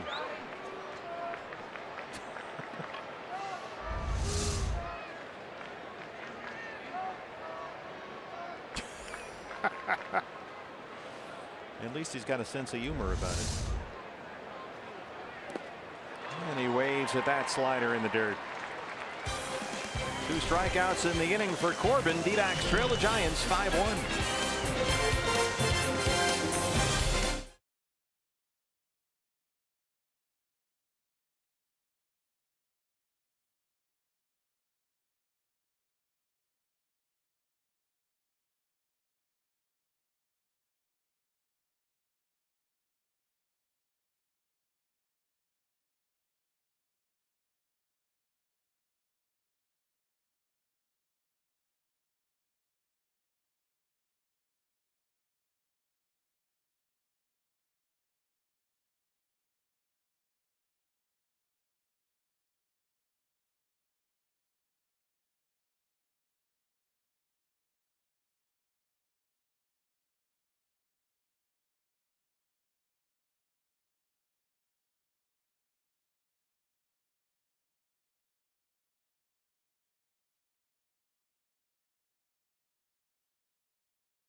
Field. D-backs trail the Giants 5-1. We're in the 5th inning, and fans, don't forget, a week from today, September 17th, against the Dodgers, you can get this David Peralta bobblehead, as modeled here by the lovely Mike and Vanessa, who are back with us on Hispanic Heritage Day. He's doing the lean. Yeah, that's very that's a very accurate description, both by Vanessa and the bobblehead. 5:10 matchup for that game, fans, a week from today, courtesy of Ram Trucks, the David Peralta bobblehead. You get your tickets at dbacks.com. Are you guys enjoying Hispanic Heritage Day? There's a big street festival outside. Yes, and actually I had Eduardo Canelo up here earlier. Those Sonoran hot dogs are delicious. She loves saying that stuff with a flair just to throw you off. I'll tell you, I kind of like it myself, actually. But I didn't say carne asada this time. Well, too late. Until right now.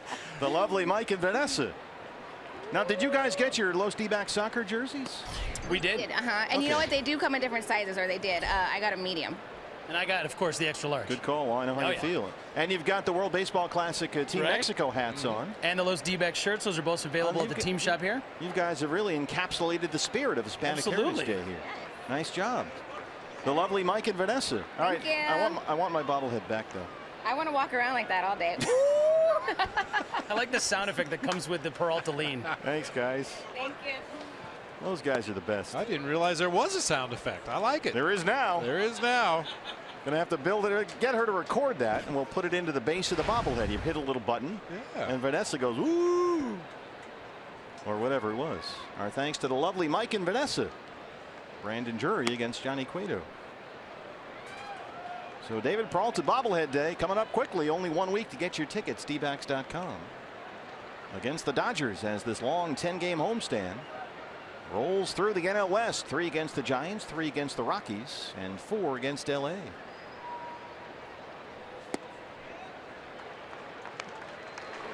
Leadoff walk. There is the Peralta bobble. Saturday, September 17th.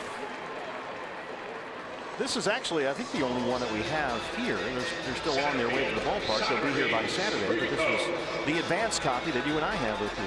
Prototype. Yeah. Oh, good. Nice. Good pull. Second walk issued by Cueto. He had retired 5 in a row since the O'Brien homer. Socrates Brito now 0 for 1. Cueto's only walked 2. Both times it's been Brandon Drury.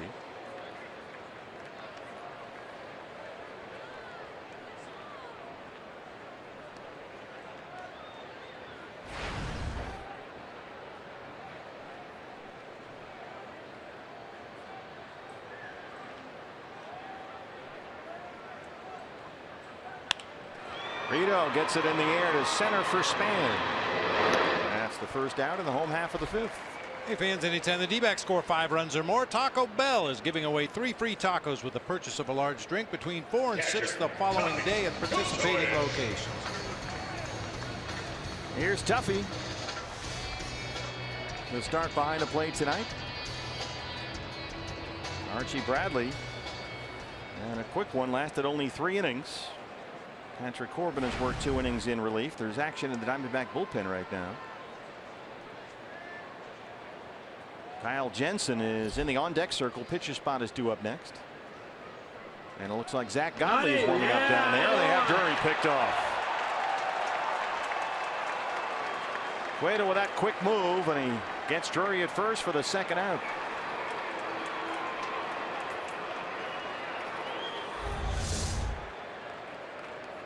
Brandon just leaning the wrong way that time. Gabe Morales, the first base umpire, looks like he was right there.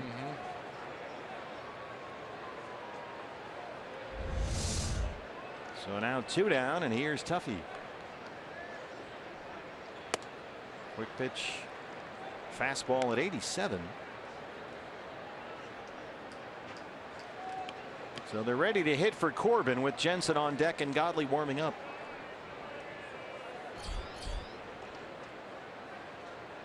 Kyle homered here last night, his first major league hit off Madison Bumgarner. Off the mask of Posey. 0-2.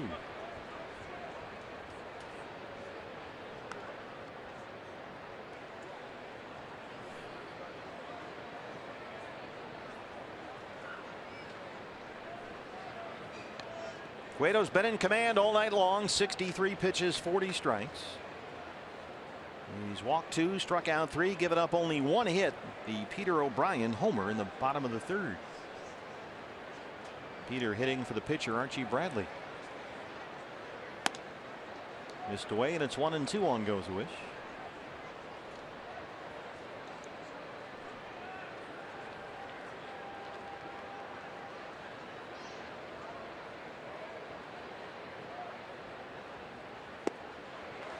And Cueto gets out of the 5th. He's got 4 strikeouts and a 5-1 lead.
Johnny Cueto. They trail 5-1 here in the top of the 6th. Hey fans, we invite you to participate in Gila River game nights by signing up at one of the interactive kiosks located right here at Chase Field during any Diamondbacks regular season home game.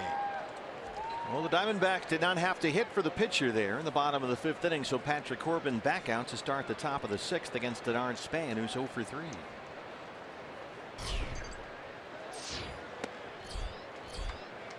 Boy, Span is really fighting it right now. Hitless in 29 straight at bats. He is 1 for his last 33. Uh-oh. Trey Turner 0 for 4. Oh, is that it?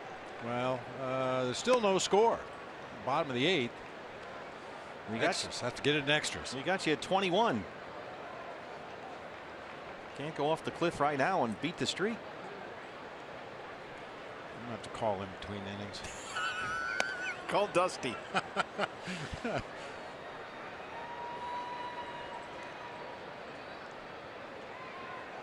I mean, I thought about dumping him today because he had a 2-homer game, including the walk-off last night. I figured he probably was out celebrating with his friends and family, and maybe he wouldn't be in any condition to play tonight. Oh.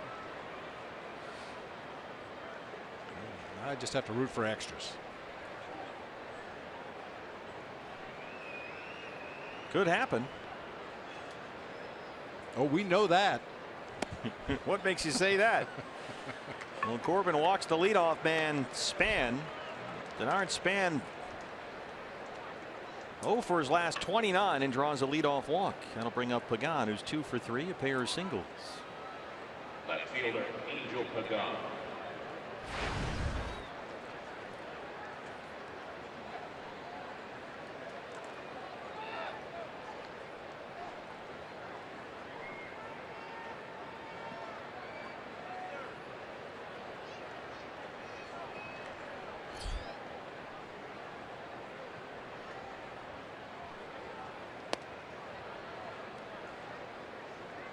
Toughy goes, who is not liking what he's seeing here.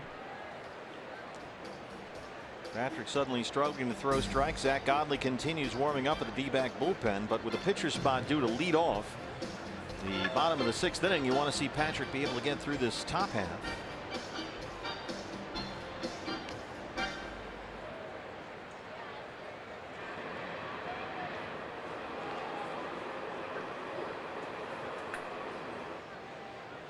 Pagan homered from the right side of the plate last night. It's a bouncer to shortstop. What a play by Co. Segura gets a foot down and they turn two. What a play. Chris Owings and Gene Segura. How about that? We were talking about Gene Segura's arm earlier. You'll never see a better double play than that. Chris Owings going into the hole to his backhand. He fires a strike over to Segura, who clears the runner and then just flat-footed, all arm, fires onto first base just in time to get the speedy Pagan. That's our Chaz Roberts Air Conditioning and Plumbing. Cool play of the game. How do you get that much on a throw when you're just standing there flat-footed? Had no momentum on that throw at all. Well, you were just talking about that arm about 10 minutes ago, it seemed like. Special. Buster Posey was single and a triple. He's 2 for 3.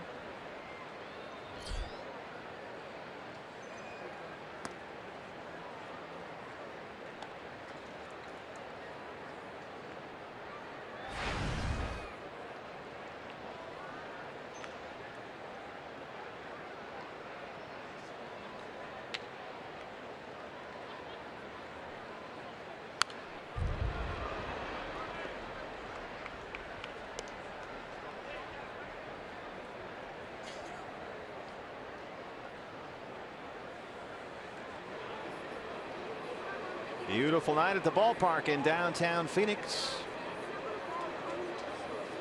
But the D-backs trying to get something going. They've been out hit 11-1, down 5-1. 1-2 on Posey.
Two-out walk, second walk in the inning issued by Patrick Corbin.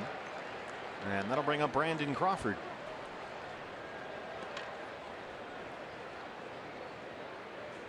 Shortstop, Brandon Crawford. Crawford had an RBI double and scored a run in the third. He's 1 for 3.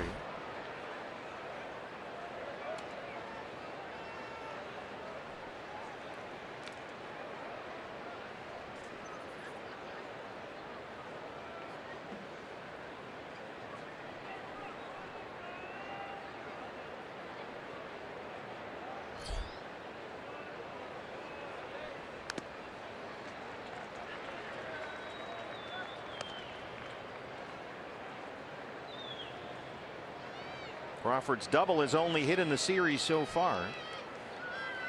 1 for 8.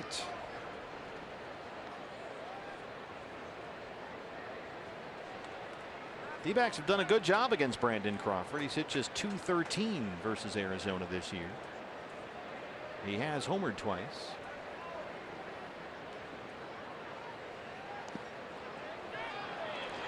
Posey's going to get a free 90 feet and it kicks into center.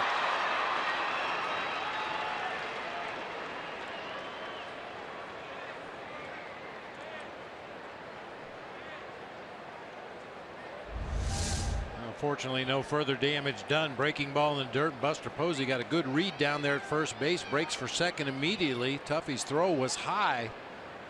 Chris Owings kind of took his eye off the throw, however, to pick up Posey sliding into second base. It gets through into center field, but Posey cannot advance. So he's in scoring position with 2 outs and a 1-1 count on Crawford.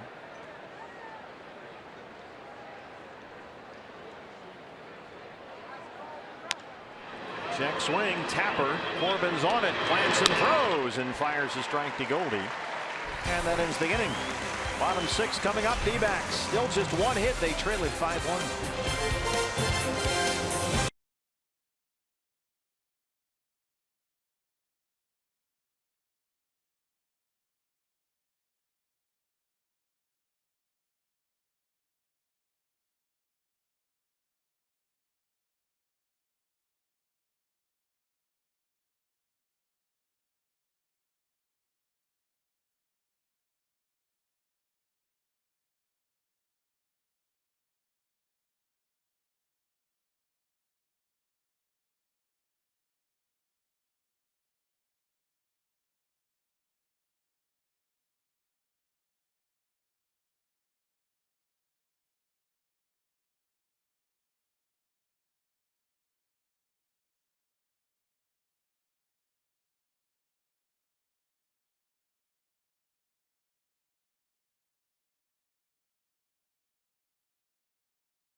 Wetzel's Pretzels.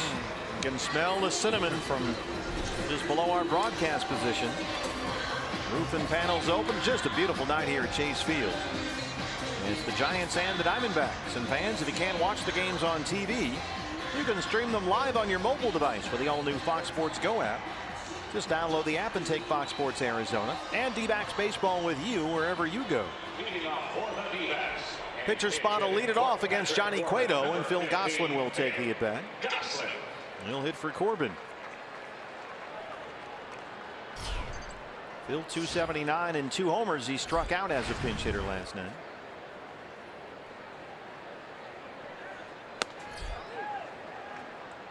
Johnny Cueto has been in command throughout. Already 2-0 in this ballpark this year.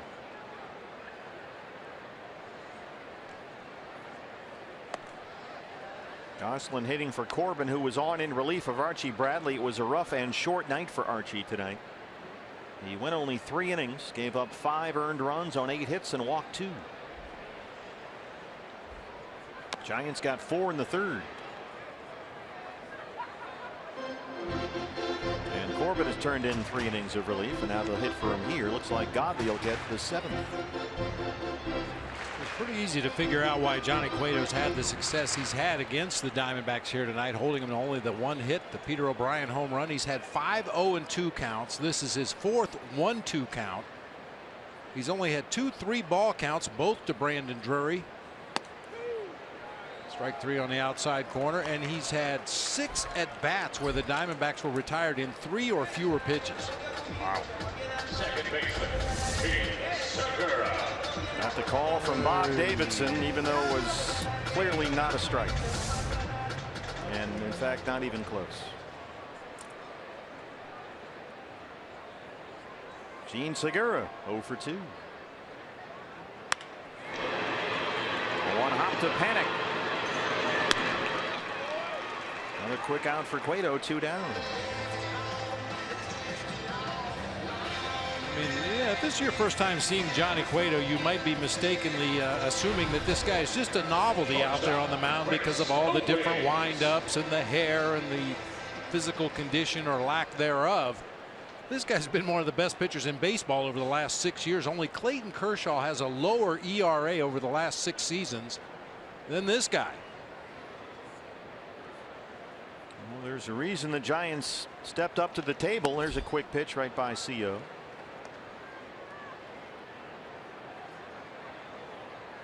Fifth lowest hits per 9 innings over the last 6 years. Fourth lowest whip, walks and hits per innings pitched. Fourth lowest opponent's OPS. Got a 6-year, $130 million free agent contract, the most expensive free agent in Giants history. And arrived here with a World Series ring on his finger. Won with the Kansas City Royals last season. Pitched a complete game 2-hitter in game 2. And he strikes out Owings, his 6th strikeout of the ball game. We'll head to the 7th. D-backs down 5-1.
D-backs trail the Giants 5-1. What's next brought to you by CenturyLink. We wrap up this 3-game set against the Giants tomorrow afternoon. Matt Moore will be on the mound for San Francisco, the left-hander, against Zach Greinke.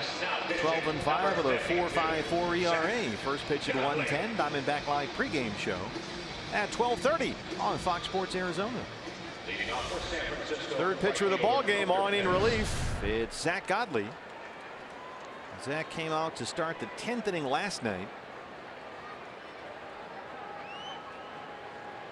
And through, let's see, 14 pitches. Gave up a walk, a double, and an intentional walk before he was removed from the ball game. Up and in on Pence, who's had an enormous series so far. 2 singles and a walk tonight. And it's 1-0. Boy, Hunter Pence, 4 hits and a walk last night. 2 hits and a walk tonight.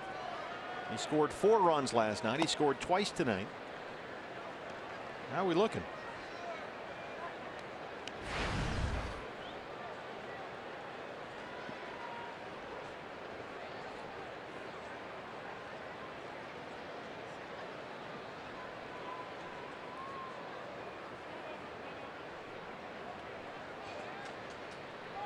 So Patrick Corbin, 3 innings of scoreless relief. Patrick gave up 3 hits, walked 2, struck out 2. And now it's Godley. Pence gets a hold of one, and Hunter Pence will not be stopped. That's his 11th. 6-1 Giants. Hunter Pence already with 7 hits in the series.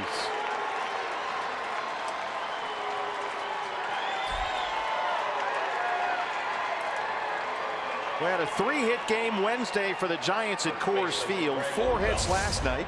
He's 3 for 3 with a walk tonight. A center cut fastball on a 2-0 count. You know he's going to wind it up, and he does. Opposite field home run, no doubt about it. Brandon Belt.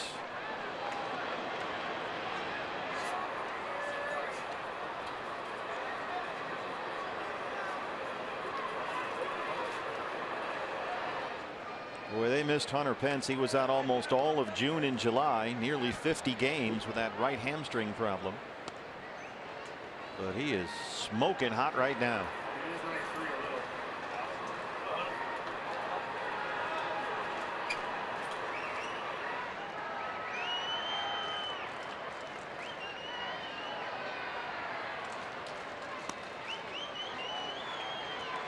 One and two on Brandon Belt.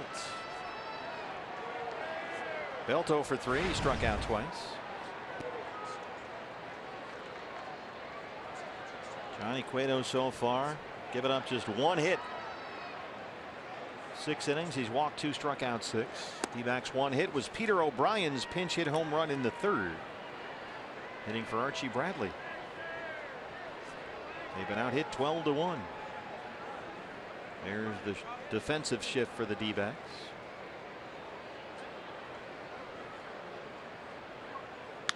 And Bill rolls one right into it. Segura is there, one away in the 7th.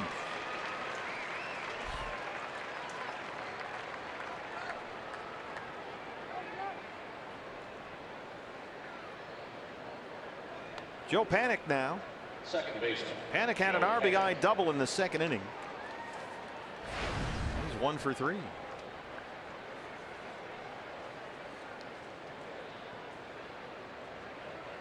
Panik's really picked it up offensively. Last 24 games, he's hit .310. That one bit him.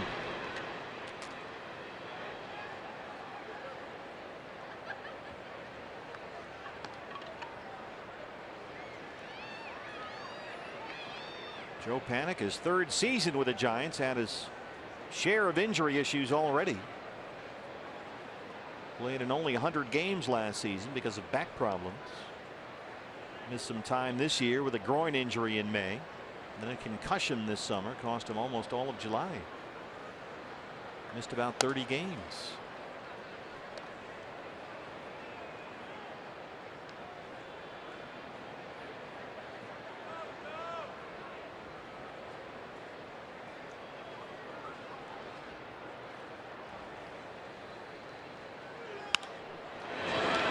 Somehow that stays fair. You got to be kidding me.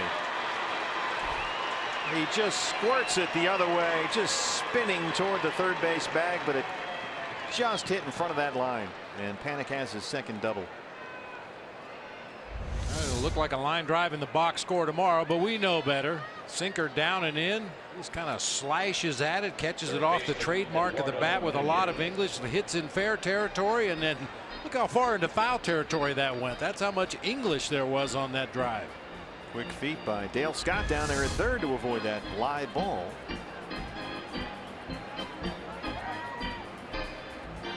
Eduardo Nunez.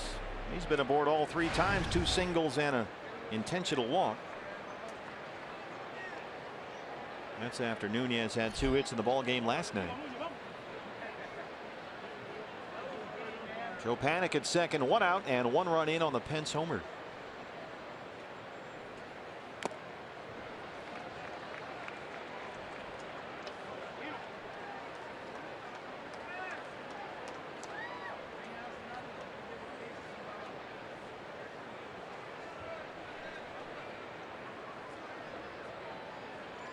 Well, I see on the old scoreboard that the Nationals have scored some runs. It's 3-0. That selfish Bryce Harper hit a 3-run homer. Oh, he's all about me. Pray tell, was Trey Turner on base? No. Uh-oh. Not looking good.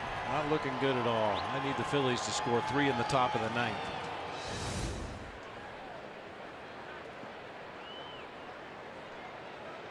Boy, just got to 21 and now this.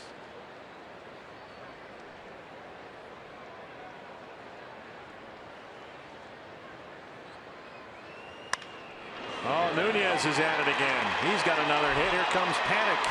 He will score, and it's 7-1. 3rd hit today for Eduardo Nunez.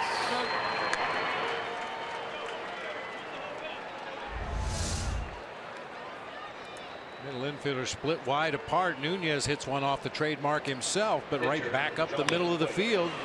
Owens can't get there. That ball slows down when it gets out into center, so Panic will score easily. And Cueto will hit.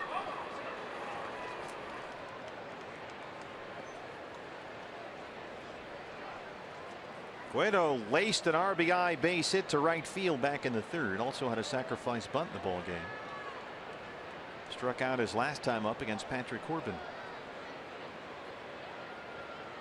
Now 14 hits for the Giants, 1 for the Diamondbacks. We're in the 7th.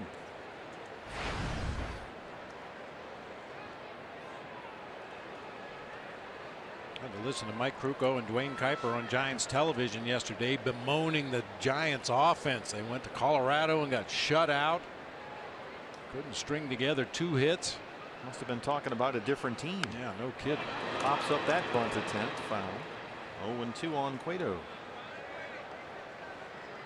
Well, we've talked about the Giants' bizarre season, the best record in baseball in the first half of the year, and the worst record in baseball in the second half. Even with the win last night, Bruce Bochy's club 18-32 since the All-Star break. They begin play today 4 games behind the Dodgers for the NL West lead, and the Dodgers have won at Miami 5-0. Waves at that one and strikes out as Nunez advances. He was off of the pitch.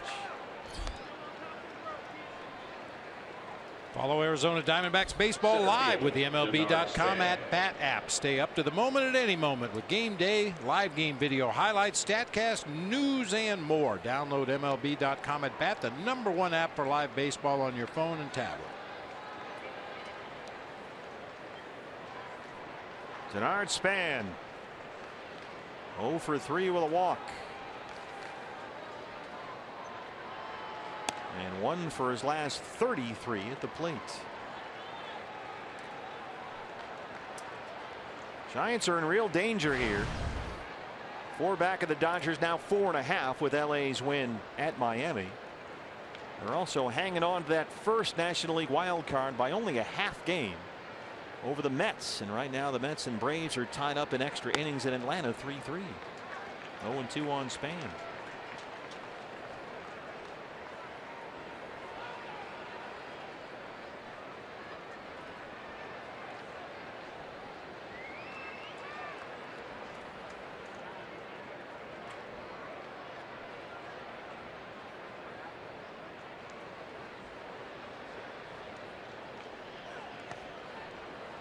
Nice block by Tuffy.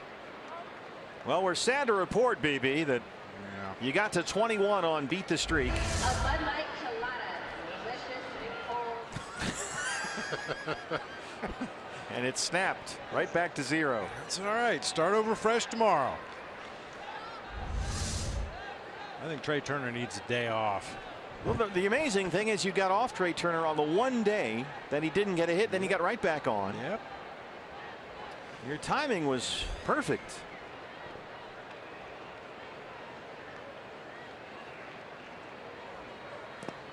Now, the guy gets a hit every day like that. It would kind of make me nervous to just keep picking him. Well, it did make me nervous, but I couldn't go away from him. He's been money.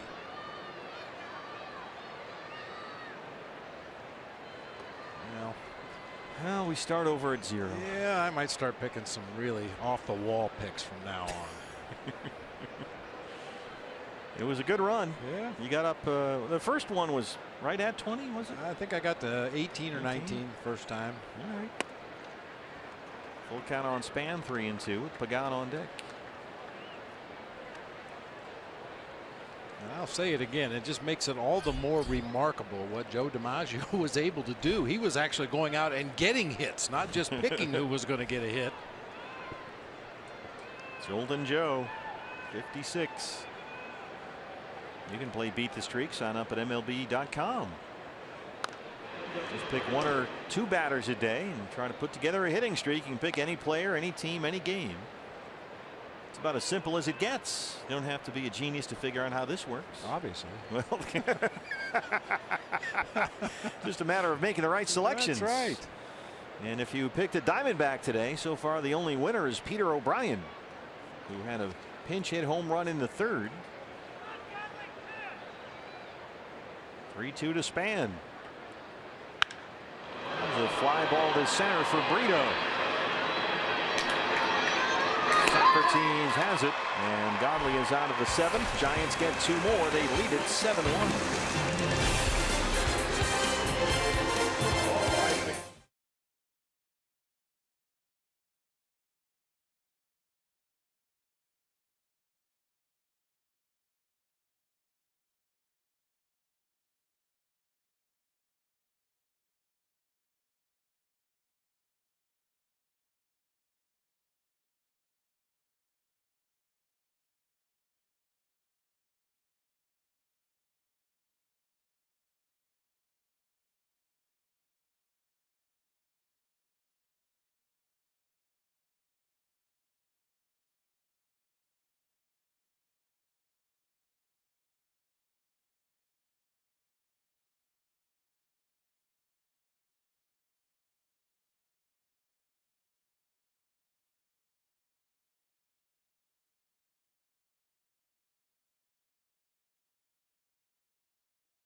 Speed highlights presented by Cox. Johnny Cueto already 2-0 in this ballpark this year, and he has been rolling tonight. Just 1 hit and 1 run allowed through 6 innings. The Peter O'Brien homer. He has walked 2, struck out 6, and he's in command, leading 7-1. Yeah, in command, I would say. He hasn't labored in 1 inning in this ball game. He's been dealing. Johnny's 2 wins against the D-backs this year, both in this ballpark, May 12th and July 1st. And he'll face the birthday boy, Paul Goldschmidt, 29 today. Leads off the D-backs 7th. He's 0 for 2.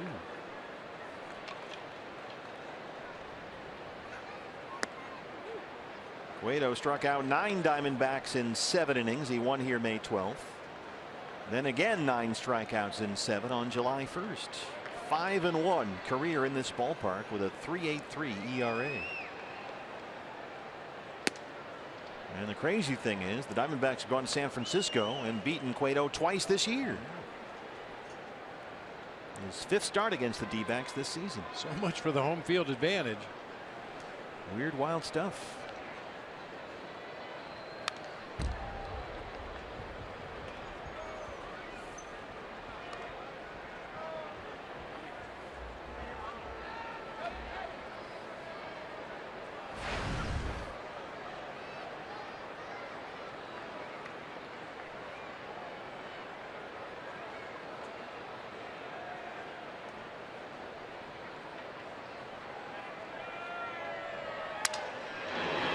Back, Tapper up the middle. Crawford goes over to get it and throws him out. Goldie 0 for 3, 1 down.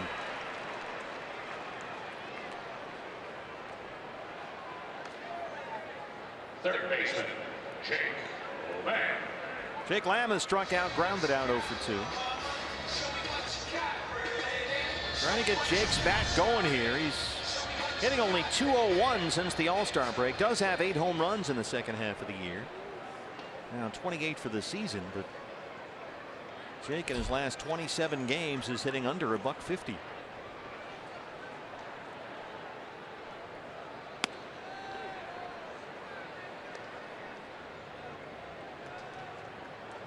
Hispanic Heritage Night at the ballpark tonight. Diamondbacks have their Los D-backs jerseys on. There's 20,000 fans with us. Got a Los D-backs soccer jersey, courtesy of Pepsi. And Jake Lamb rolls that one all the way to the wall in right center. Span over to cut it off, and Jake has a double. Second hit for the Diamondbacks and his 26th double this year. Let's go downstairs to Jody. Yeah, Jake Lamb getting that hit. Tomas coming up. I wanted to talk a little bit today with Hispanic Heritage Day here in the ballpark about the accents you're seeing on the jerseys. It started last year with Jerry Romo, manager of Hispanic marketing, having the idea, why don't we go ahead and do this? So Yasmani Tomas, Oscar Hernandez, you saw the accent there.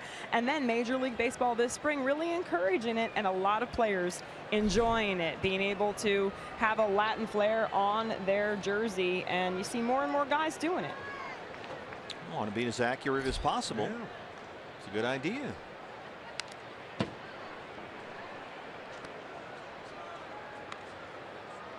Tomas has grounded out, struck out. Now we know Yasmani likes the ball in, but this is a little excessive. That's in. Well, Bob Davidson may have called it a strike if he didn't swing. Anyway, so yeah. just defensive hitting. That's all that is.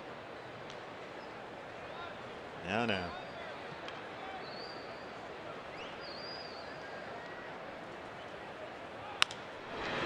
Nunez at third. Looks Lamb back to the bag and fires to Belts. 5-3 put out, 2 outs, and here's Brandon Drury down. Brandon has walked twice so far. The only 2 walks issued by Johnny Cueto. Left fielder, Brandon Drury.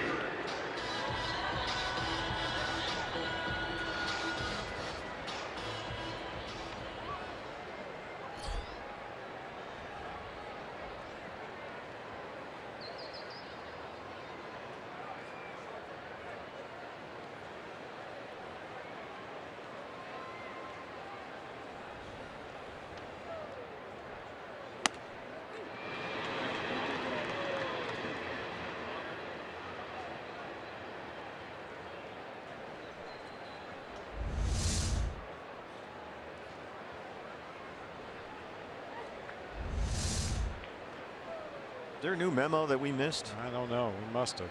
Searching for strikes. Silvino Bracho started warming up at the Diamondback bullpen. And he's ready to go. Bracho, one of the few pitchers that did not get into the ball game for the D-backs last night. They used 12 pitchers, the new franchise record. Saw the major league debut of big right-hander Matt Cook, who pitched well, got himself out of trouble nicely in the 11th inning after he walked the first 2 big league batters he faced. But a retired Posey got an out when Crawford was up there, and then retired Hunter Pence. Here we go again. None of those are strikes. Not a single pitch is a strike, and it's 1-2.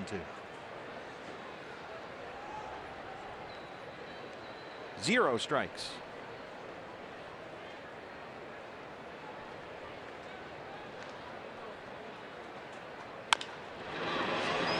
Up the middle, and it's by Crawford. Here comes Lamb, and the Diamondbacks make it 7-2. RBI for Brandon Drury. His bat has come alive.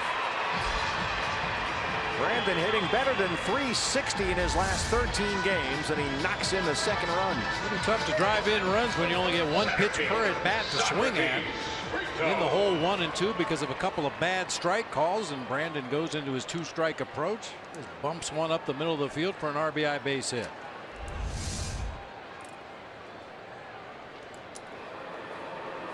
That's RBI number 40 for Brandon Drury. Socrates Brito looks at strike 1. Now 3 hits for the D-backs against Cueto. Bullpen still quiet for the Giants. Cueto not yet at 90 pitches.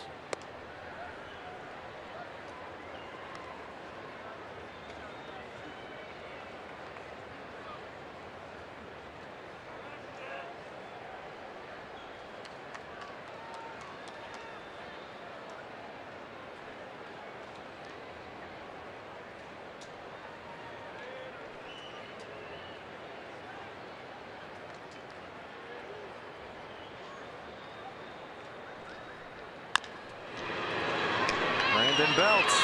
They go to second, high throw, but Crawford gets the foot down for the force on Drury. That ends the inning. Diamondbacks get a run. They trail at 7-2.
Start the 8th inning.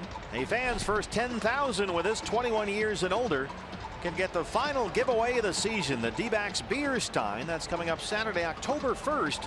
It's courtesy of Budweiser. The Diamondbacks will take on the Padres at 5:10 start. Get your tickets at dbacks.com. That's the final 3 home games of the year. They finish up with 3 against San Diego. Silvino Bracho, your Arizona Federal Credit Union pitching change. He's on to start the 8th inning. 19 appearances over 3 different stints with the Diamondbacks and a 6.75 ERA.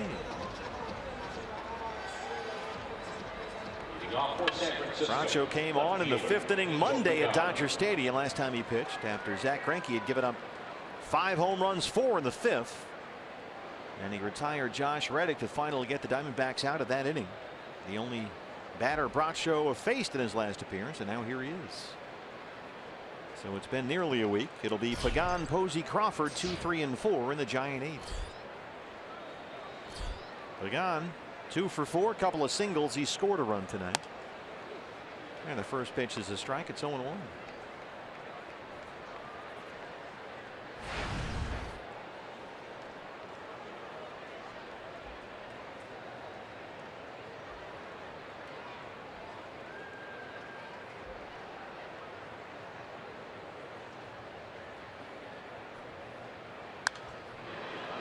Bracho with a little hesitation of his own there. He's watching Johnny Cueto this season, and a lot of pitchers around Major League Baseball have picked up the quick pitch and the shimmy shake and a few of the other things that Cueto does out there on the mound. Well, Bracho, it's been a little bit of a struggle this year, walking on hot coals. There it is. He starts with that patented 3-step front foot, but right after the second tap, he delivers. There used to be a steady 3 taps, a nice easy rhythm, always the same. But you're right, he's really shaking up the timing.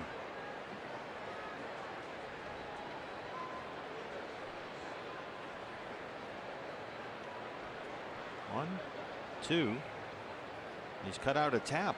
Saw that last time in Los Angeles. And he had some stuff going on with his hands too. He'd set up high and then he'd drop him down and set again, and then drop him down a 3rd time and set at the waist. He's really streamlined it, if you can believe that. Still has a lot going on out there.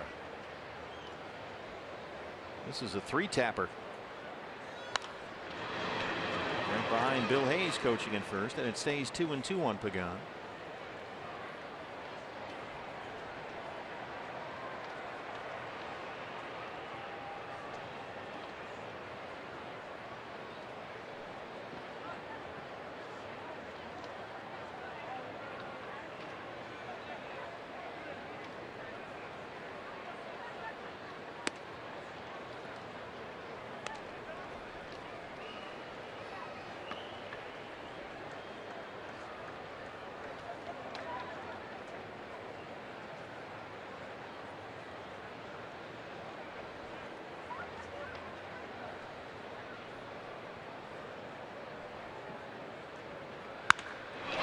Is drilled to right center field, and it's going to roll to the wall.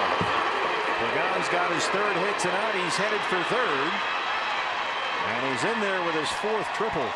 Angel Pagan.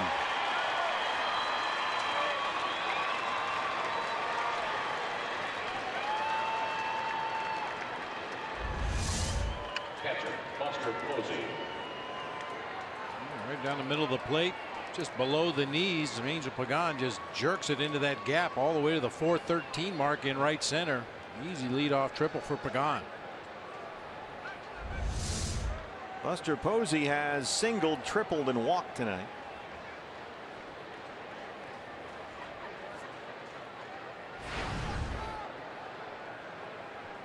Giants have had the leadoff man on in 7 of the 8 innings in the ball game tonight.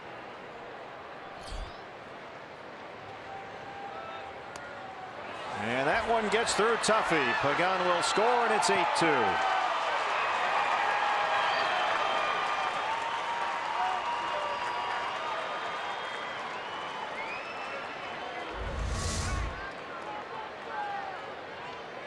It's supposed to be a slider.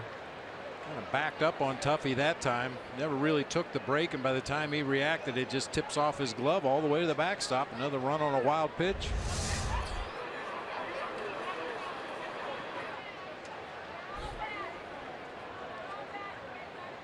It's hard to know what to make of Silvino Bracho this year. He's been so promising throughout his tenure in the D-backs minor league system. He's got an excellent minor league track record, and he did very well at the big league level last September.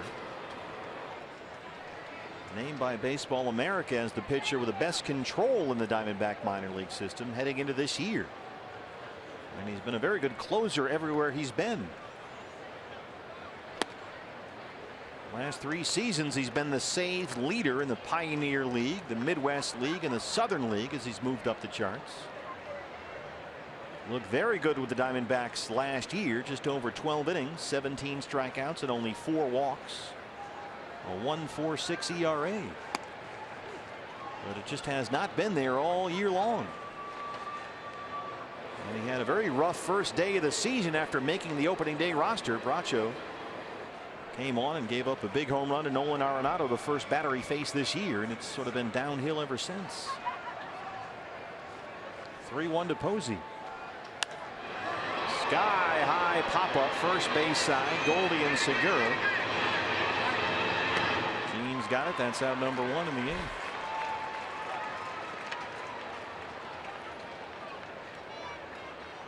Shortstop, Brandon Crawford. I think for the Diamondbacks bullpen, you could throw a blanket over the whole group and say one of the major problems for all of them this year has been a lack of command, the inability to throw the ball where you want to throw it, when you want to throw it. A lot of mistakes in the middle of the plate when they've had counts in their favor. A lot of 2-0 and 3-1 counts because of the inability to throw strikes early in a sequence. Crawford shoots one the other way.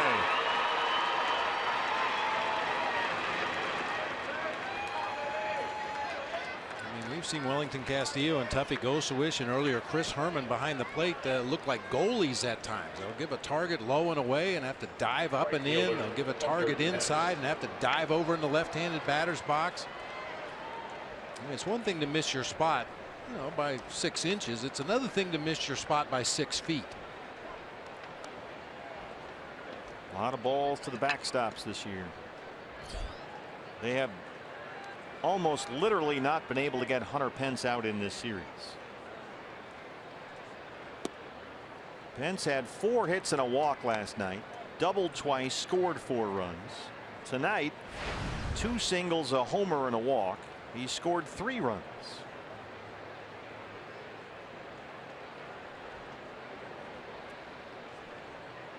Homered his last time up off Zach Godley, his 11th of the year.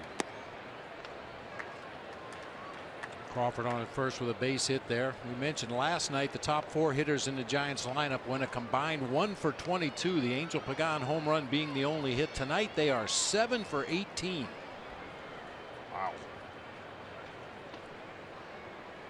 And then you've got Hunter Pence.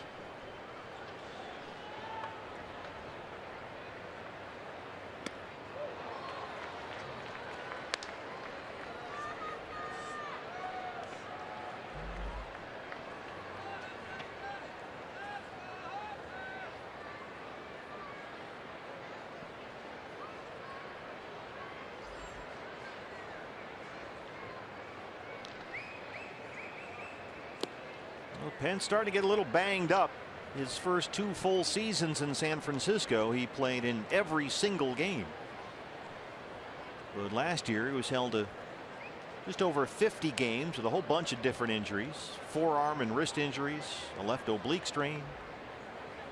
This year he missed nearly 50 games with a right hamstring problem. Full count, 3-2.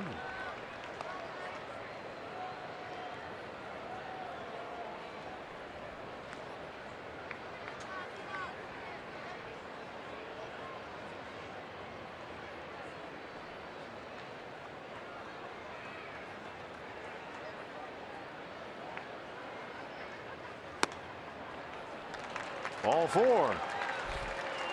Pence's second walk tonight. He's reached base safely in all 5 plate appearances. He was on base 5 times last night. Unbelievable. Diamondback Live postgame show follows our ball game. At the plate, first baseman Brandon Belt. I was stunned last night, Bob. Just frankly stunned that Todd Walsh on Coyotes night was not here. He's back tonight. Caught us all by surprise. Yeah. It was a shocker. And it was especially good to hear Shane Doan confirm our theory that there is indeed a giant ball of string in Todd's garage.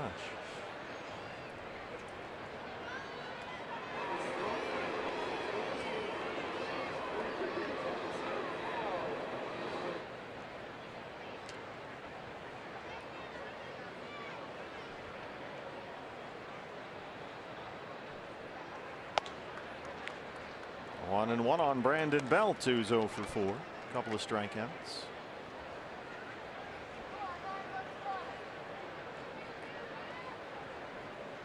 Boy, Belt last 21 games is hitting barely over 200.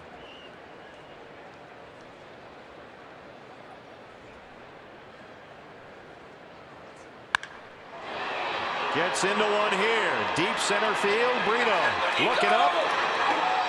And that ball is gone, a home run.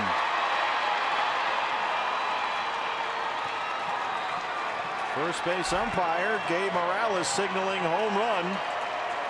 It got that high bounce, and Belt hits his 16th to lead the Giants. And they have opened it up here at Chase. They'll have a look. It hit off the home run porch in left center field. Took a very high carom. You could hear the noise from way out here. Chip Hale talking to Dale Scott. Let's have a look. It's below the stripe.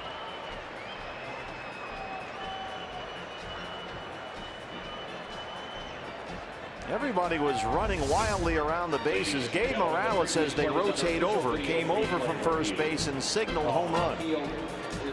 Well, you're right in theory. He's supposed to rotate over. He didn't get very far out into center field to take a look at that one. And it's just part of what happens when you have runners on base and umpires have certain responsibilities. And that time it was Gabe Morales' responsibility to get out there as far as he could to possibly see where that ball hit on the home run porch.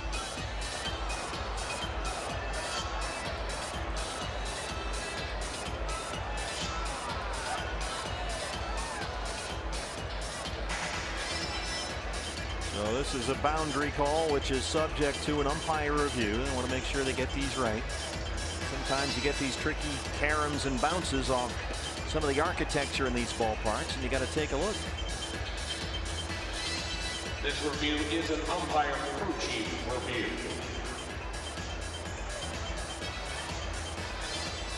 Manager can request a home run review, but you cannot challenge a home run because it is a boundary call. So you can't make them look at it, but in nearly every single case, the umpires will go to the headsets to make sure the call's correct. Because obviously, with a home run, it's a scoring play.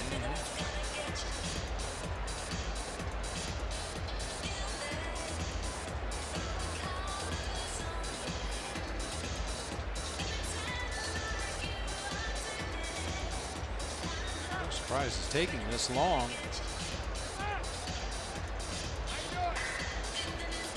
Well, it looked like it hit the yellow line and then hit just below that as well, and that's where you got the very high carom.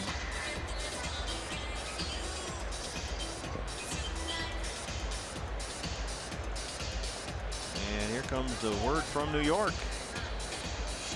They're going to put everybody back. Belt goes to second. The home run comes off the board. The call has been overturned. The batted ball was not a home run.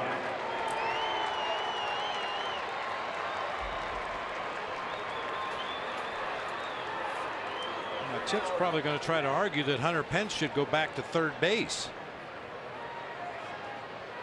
Oh yeah, I mean it was, well, I think it's umpire's judgment on this particular call. It wasn't a ground rule double where guys are specifically informed where they go, but I think the umpiring crew determined that that ball bounced high enough in the air that Pence was going to score from first base anyway.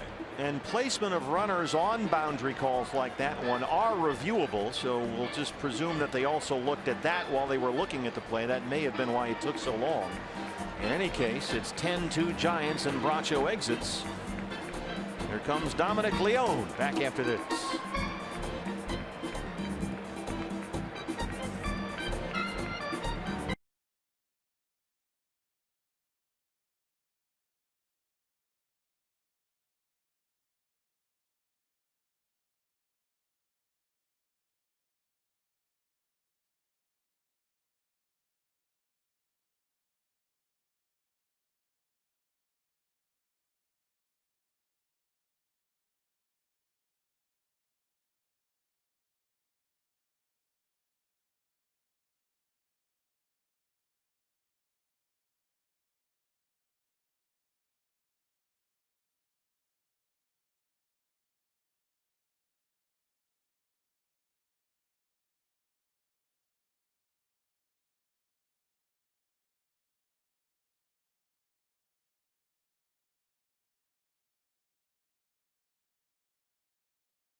The Giants have gotten 3 against him. He's responsible for Brandon Belt at second base.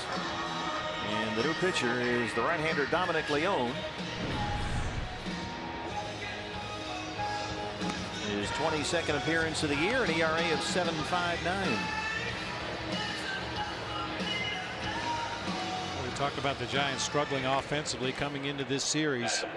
Since the 4th inning of last night's ball game, the Giants have outscored the Diamondbacks 16-4 and out-hit them 28-9.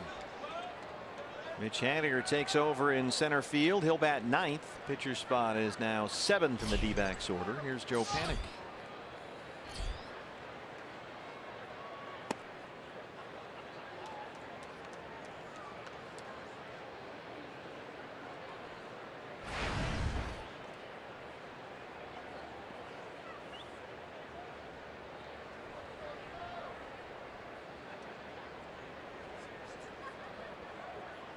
Well, Bracho faced 5 hitters, retired only 1. Gave up a single, a triple, a home run, and a walk. No, pardon me, a double. Triple, homer, double, and a walk. After they reversed that call on Belt. He's still at second, still just 1 out.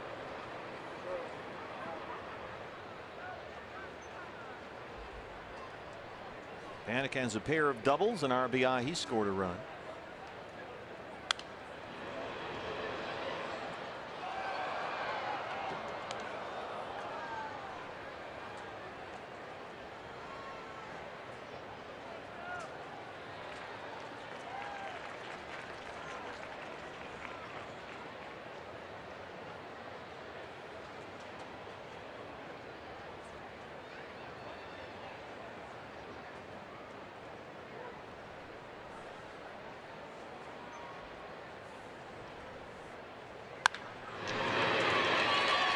Base hit for Panik. Roberto Kelly will stop Belt, and Dominic Leone's struggles continues. He gave up a run on 2 hits in the ball game last night. Did throw 22 pitches. Third baseman Eduardo Nunez. Brings up Nunez, who has 3 singles and a walk tonight. A stolen base and an RBI. Now 18 hits for the Giants, 3 for the Diamondbacks.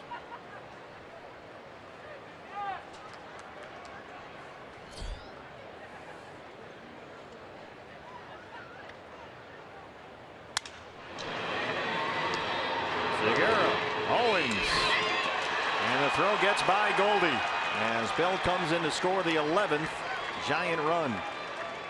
Dan Isonia, the second base umpire, did a tremendous job of staying out of the way of that ball.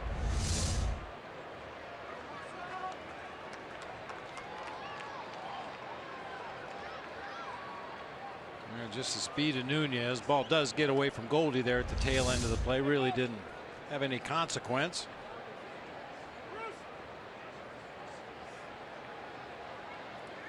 But Nunez will get an RBI for his hustle getting down that first baseline and avoiding the double play.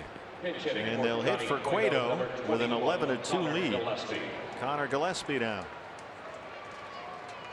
Gillespie popped up as a pinch hitter last night, just 4 for his last 28. Batting .246 on the year.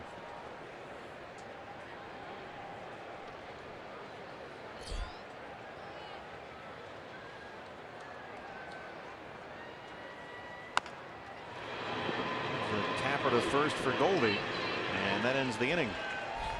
Fielder's choice 4-6 in the RBI in the previous play. 4 more for the Giants. They lead at 11-2.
The story of this one for the Giants, in line for his 3rd win in 3 starts at Chase Field this year. He was outstanding. Hunter Pence has been a monster throughout this series. Another rough night for D-backs pitchers as Archie Bradley lasted only 3 innings. Diamondbacks out hit 18-3. They trail it 11-2 as we start the bottom of the 8th inning. And the new pitcher for the Giants in relief of Cueto, it's the veteran Jake Peavy. Bruce Bochy has both Matt Cain and Jake Peavy back there in his bullpen. Peavy activated from the 15-day DL after a lower back problem earlier this week. So if he goes a wish, we'll lead it off. Johnny Cueto can sit back and enjoy this one. He was outstanding tonight.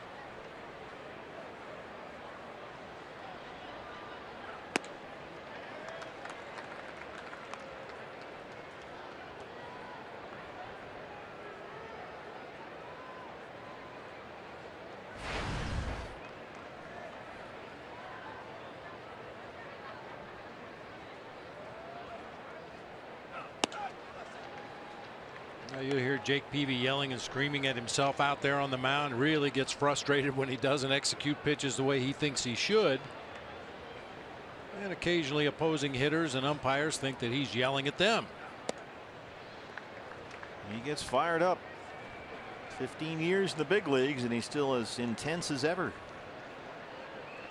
Once the Giants picked up Matt Moore from Tampa Bay, Peavy went to the bullpen. Full count 3-2. So far 8 outings as a reliever. He's worked 8 innings and it's not going well. He's given up 6 runs on 13 hits.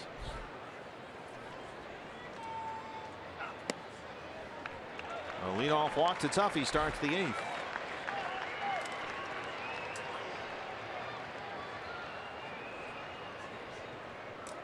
First at bat tonight for Mitch Haniger.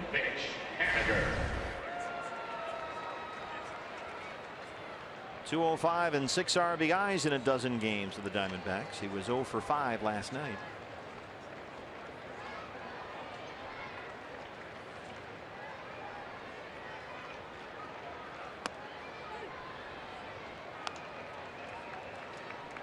Figured to see Haniger in there in center field tomorrow against the lefty Matt Moore.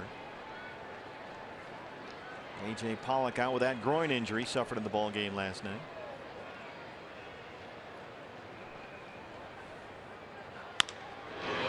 Nunez at third. Panic for one. Double play. And Haniger loses his footing crossing the bag, but he's okay. 2 outs. Second baseman, James Segura.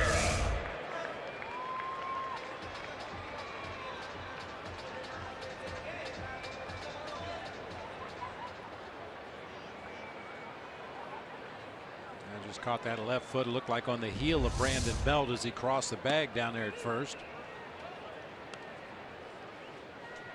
Well, a rare dry spell here for Gene Segura. 0 for 6 last night. He's 0 for 3 tonight.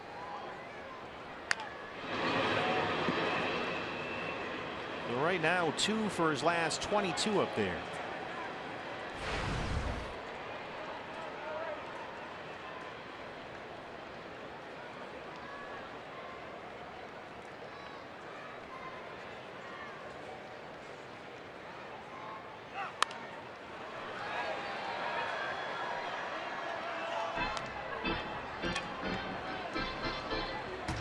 Rockies come in for 3 starting on Monday. Shelby Miller will start that ball game Monday against Tyler Anderson for Colorado. Right now the Rockies are trailing at San Diego. Padres lead that one 6-0. They're in the 8th inning at Petco Park. Dodgers 5-0 winners at Miami. So the Giants will keep pace. They'll stay 4 back of LA for the NL West lead. And San Francisco also trying to hold off the Mets for that first wild card spot. And the Mets lost in extra innings in Atlanta tonight 4-3. Segura drives one deep left field. Off the base of the wall.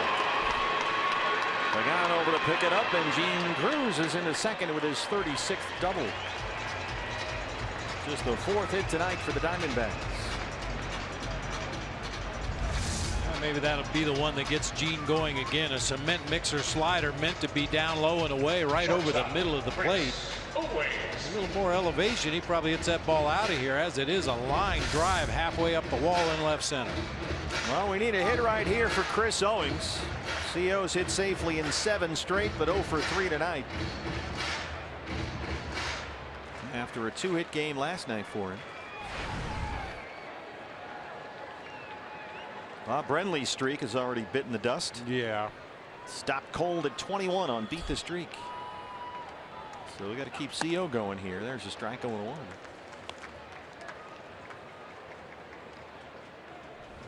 Who would have thought that you'd lose out on Trey Turner? I know. He was automatic. I think I had like 19 in a row with him.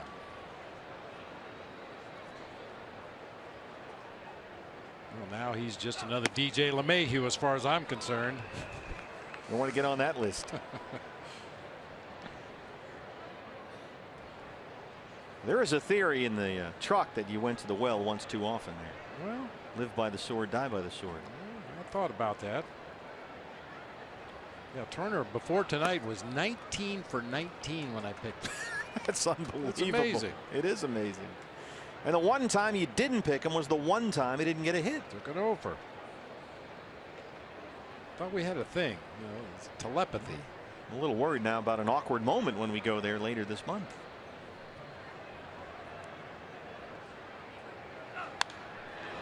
Two and two on Chris Owings. Zach Greinke and Matt Moore here tomorrow. 1:10 first pitch. D-backs live pregame show at 12:30. And the Diamondbacks try and salvage the series finale before The Rockies come in for 3, followed by the Dodgers for 4. Then we head off on the last road trip of the year. 3 in San Diego, 3 in Baltimore, and 4 against Trey Turner's Nationals at Nats Park. Then we come back home, 3 against the Padres, and that's it for 2016. You will become a full-time grandpa. You got that right. So Greinke tomorrow versus Matt Moore. Zach will go for his 13th win. Try and shake off that bizarre outing at Dodger Stadium. And never imagine seeing something like that. 5 homers, 4 in 1 inning off Greinke.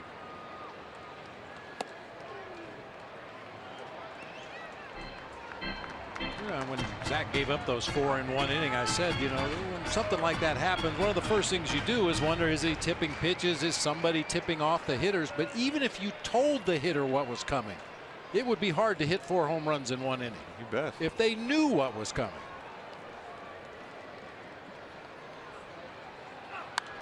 Well, he threw one pitch that I thought to Seager that wasn't terrible, and he said, "Oh, that wasn't a terrible pitch. The rest were right down the middle." A lot of location mistakes.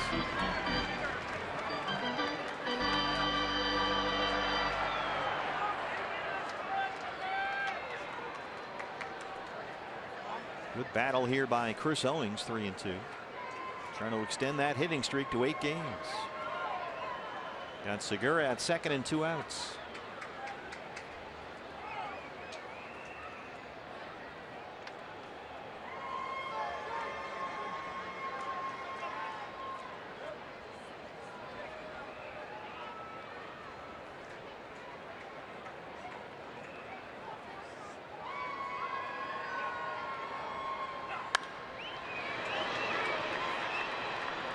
Once again, Diamondbacks have had the problem of laying their biggest eggs in front of some of their biggest crowds. That's been a recurring theme this year. Diamondback fans did a great job today. Had better than 32,000 in the ballpark. Hispanic Heritage Day. Los D-backs soccer jersey was a great giveaway item. A lot of fans outside the ballpark all afternoon long with the APS pregame street festival. So it was a fun day to be at the ballpark. And then they get out hit 18-4. They're down 11-2.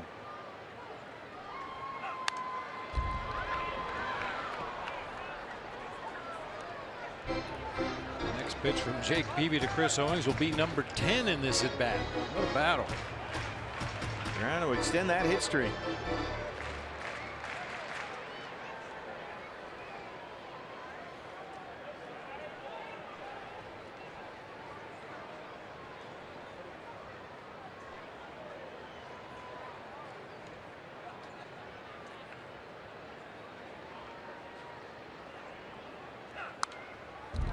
How about this, AB?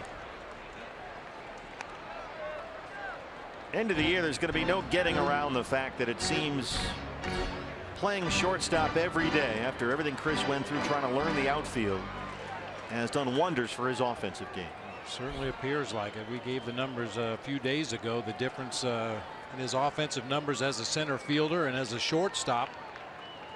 And nearly the same amount of games, nearly the same amount of at bats, and just remarkable difference. Great at bat right here against Peavy. And Peavy finally throws strike 3 as Davidson rings up Owings. And that ends the 8th. D-backs trail at 11-2.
trail the Giants 11-2. Fox Sports Supports is proud to team up with The Mission Continues as we commemorate the 15th anniversary of the events of 9/11. All over the country, The Mission Continues brings together veterans and civilians through local service projects and honors that day in history by giving back to our communities. Visit foxsportsupports.com to learn more. Kyle Jensen checks into the ball game at first base. Takes over for Goldie, who didn't have a very good 29th birthday today. So Kyle will get an at-bat to lead off the bottom of the ninth. Denard Span finally gets a base hit. Well, it's been a long drought for Denard Span. He walked in the 6th inning, but he had gone hitless in, let's see, 30 at-bats before that single to lead off the ninth.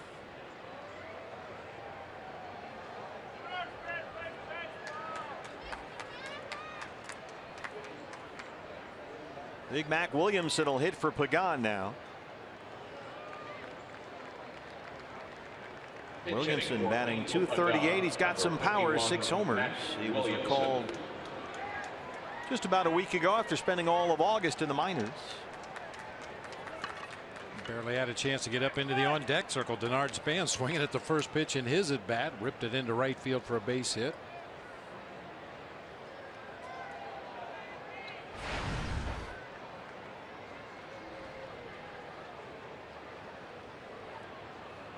.54 games at AAA Sacramento this year for Williamson.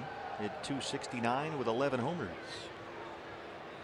Hit some long home runs in spring training as Leon throws a 50-foot fastball that allows Span to move up.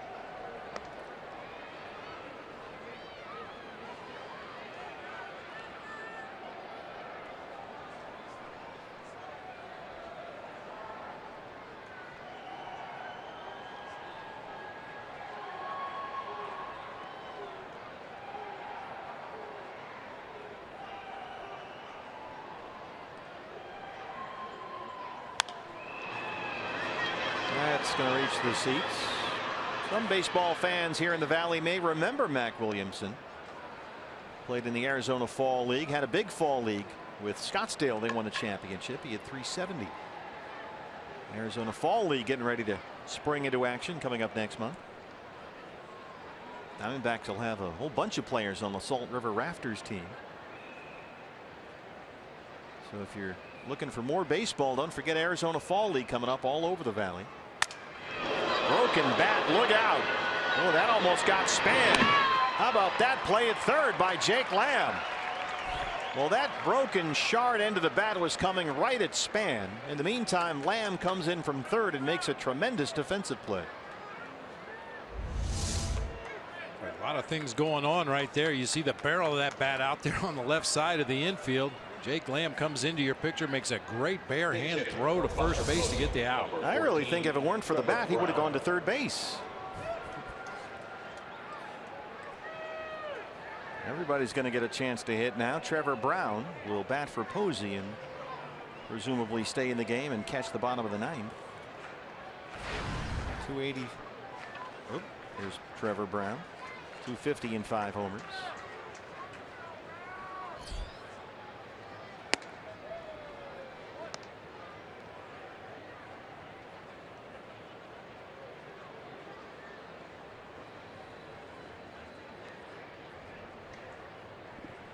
A-Ray Adrianza is on deck. He would hit for Brandon Crawford next.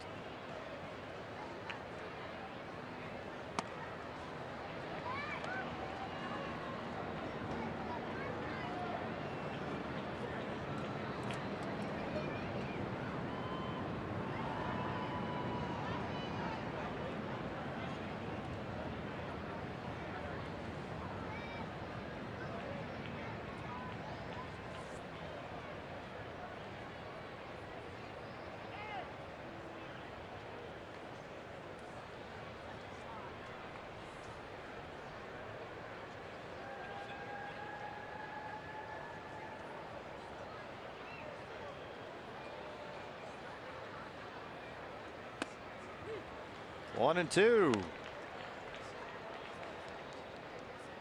Colorado trying to get back in that ball game in San Diego. It's now 6-3 Padres.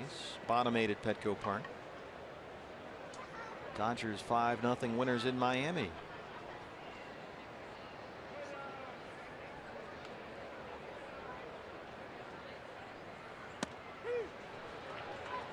Called strike 3.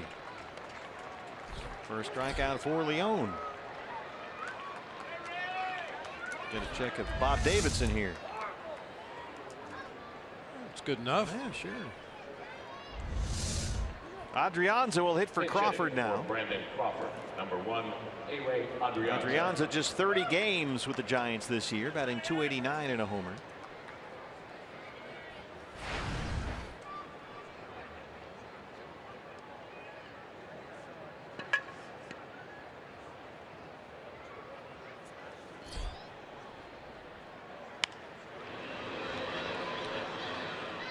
Adrianza was with the Giants when they broke camp in Scottsdale, but only made it up until the middle of April. He broke a bone in his left foot, wound up on the 60-day DL.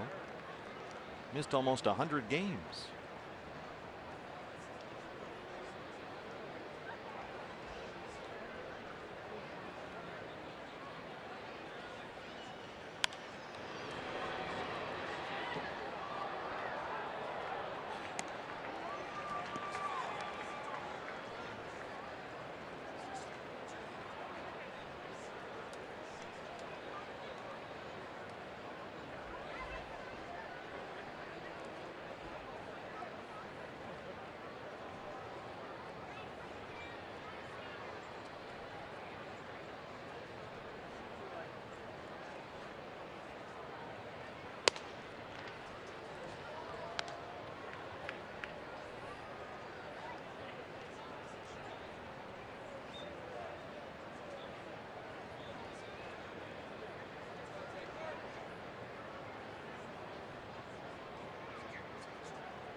Right in front of Bill Hayes at first.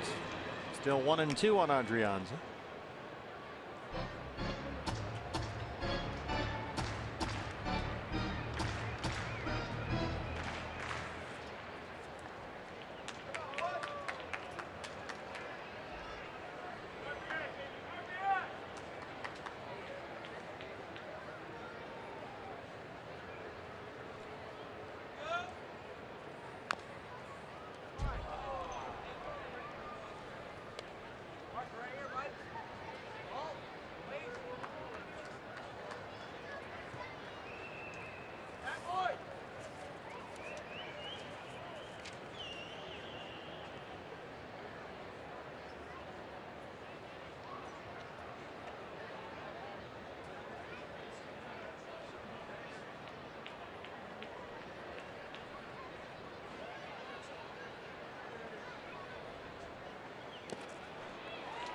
And Leone gets the strikeout, his second of the ball game, and sends us to the bottom of the 9th. Diamondbacks trail it 11-2.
Third inning, Peter O'Brien. This is the Chaz Roberts Air Conditioning and Plumbing Cool Play of the Game. Peter's first at bat since the first week of July.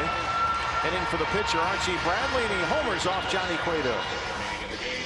408-foot blast right down that left field line. The only question was fair or foul. Well, we got about a million new guys out there for the Giants.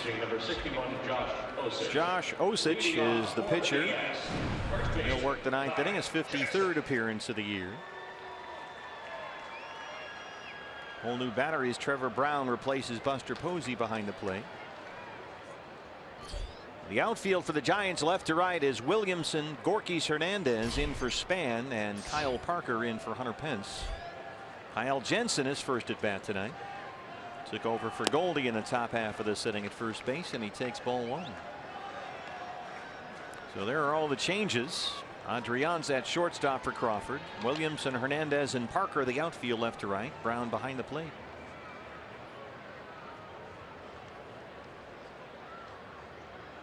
See if Kyle can get one more here.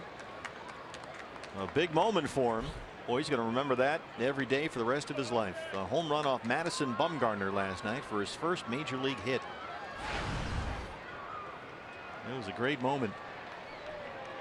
After 8 years in the minor leagues. At the age of 28. All those bus rides, all that work, and it came down to this. Boom.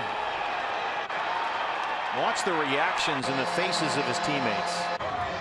This is the best part right here. Absolutely. And a big hug from Phil Nevin, who managed Kyle all year at AAA Reno. 2-2.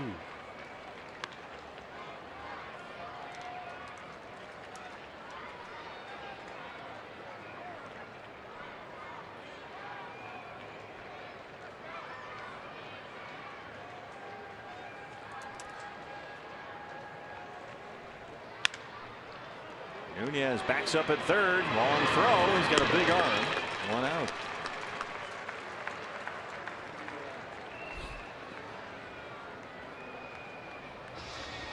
Jake Lamb doubled his last time up. One of 4 hits for the Diamondbacks.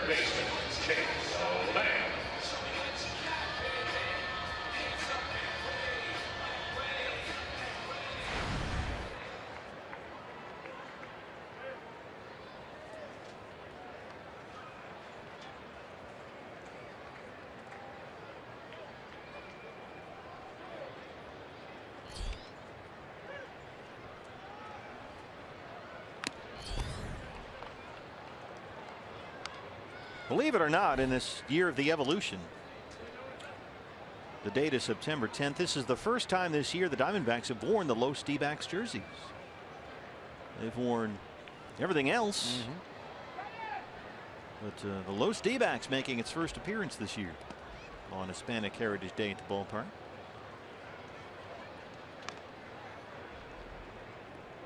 The winningest D-back jersey has been the gray and the red, which is the standard road uniform, 13 and 11.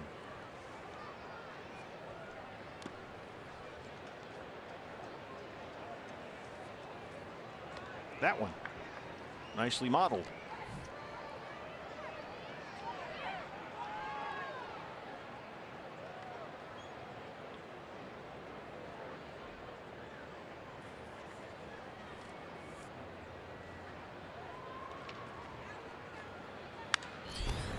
Two on Jake. White and teal, which is the one I'm a little partial to, but they're only 8 and 16. Wore those last night. Yeah, those are sharp.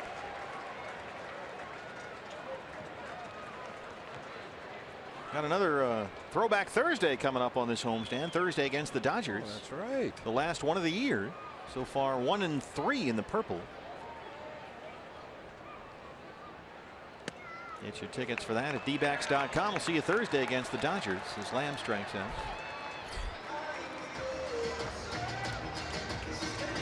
Yasmani Tomas. Todd Walsh and a cavalcade of stars standing by, ready to bring you Diamondback Live postgame show. As we look ahead to tomorrow, Zach Greinke on the mound against Matt Moore.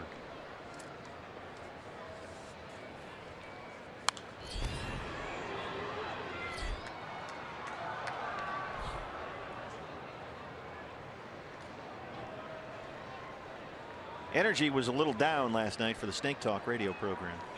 You know, I was listening on my drive home. I was really disappointed. I talked to Leo Gilmartin about it. I feel like I got shortchanged. It was the whole crew was tired a little bit. Mike Farron really, frankly, lost control of the program, as he often does. Well, it was, as always, it was very entertaining. I just felt like shortchanged. Well, it's a long night. The Governor and Tom Candiotti will be on Snake Talk. Leo Gilmartin will be overseeing things. Usually Leo has something to do with it when things go wrong. Now Leo did try to extend the show a little bit. He had said he had several pertinent questions he wanted to ask you guys, but unfortunately we're out of time. Darn. The one time of the year Leo actually had some material. Timing is everything.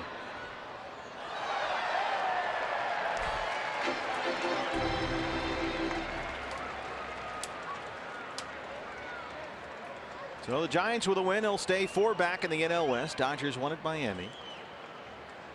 They pick up a game ahead of the Mets for that first National League wild card. Mets lost in Atlanta 4-3. Diamondbacks will drop to 58 and 83. 22 games behind the Dodgers.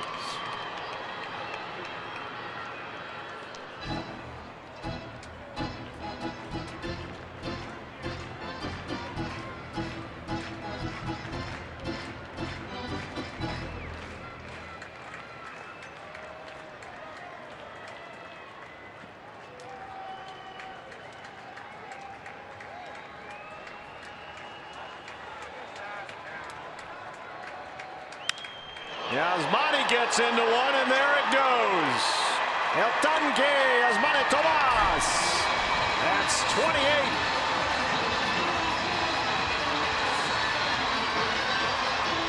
So we have some fans who stuck around with us, and they get a treat. Tomas takes it out to left.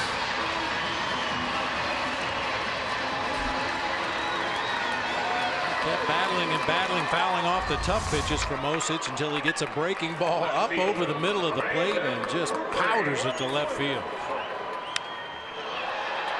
That's a jumbo jack. Here's Brandon Drury, who has walked twice and has an RBI single. Nunez has this one at third, collects it, and that's the ball game as the Diamondbacks drop game 2 of this 3-game set, 11-3.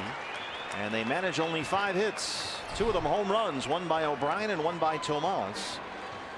And we move on to Sunday, Bob. Let's put this one in the books and burn it.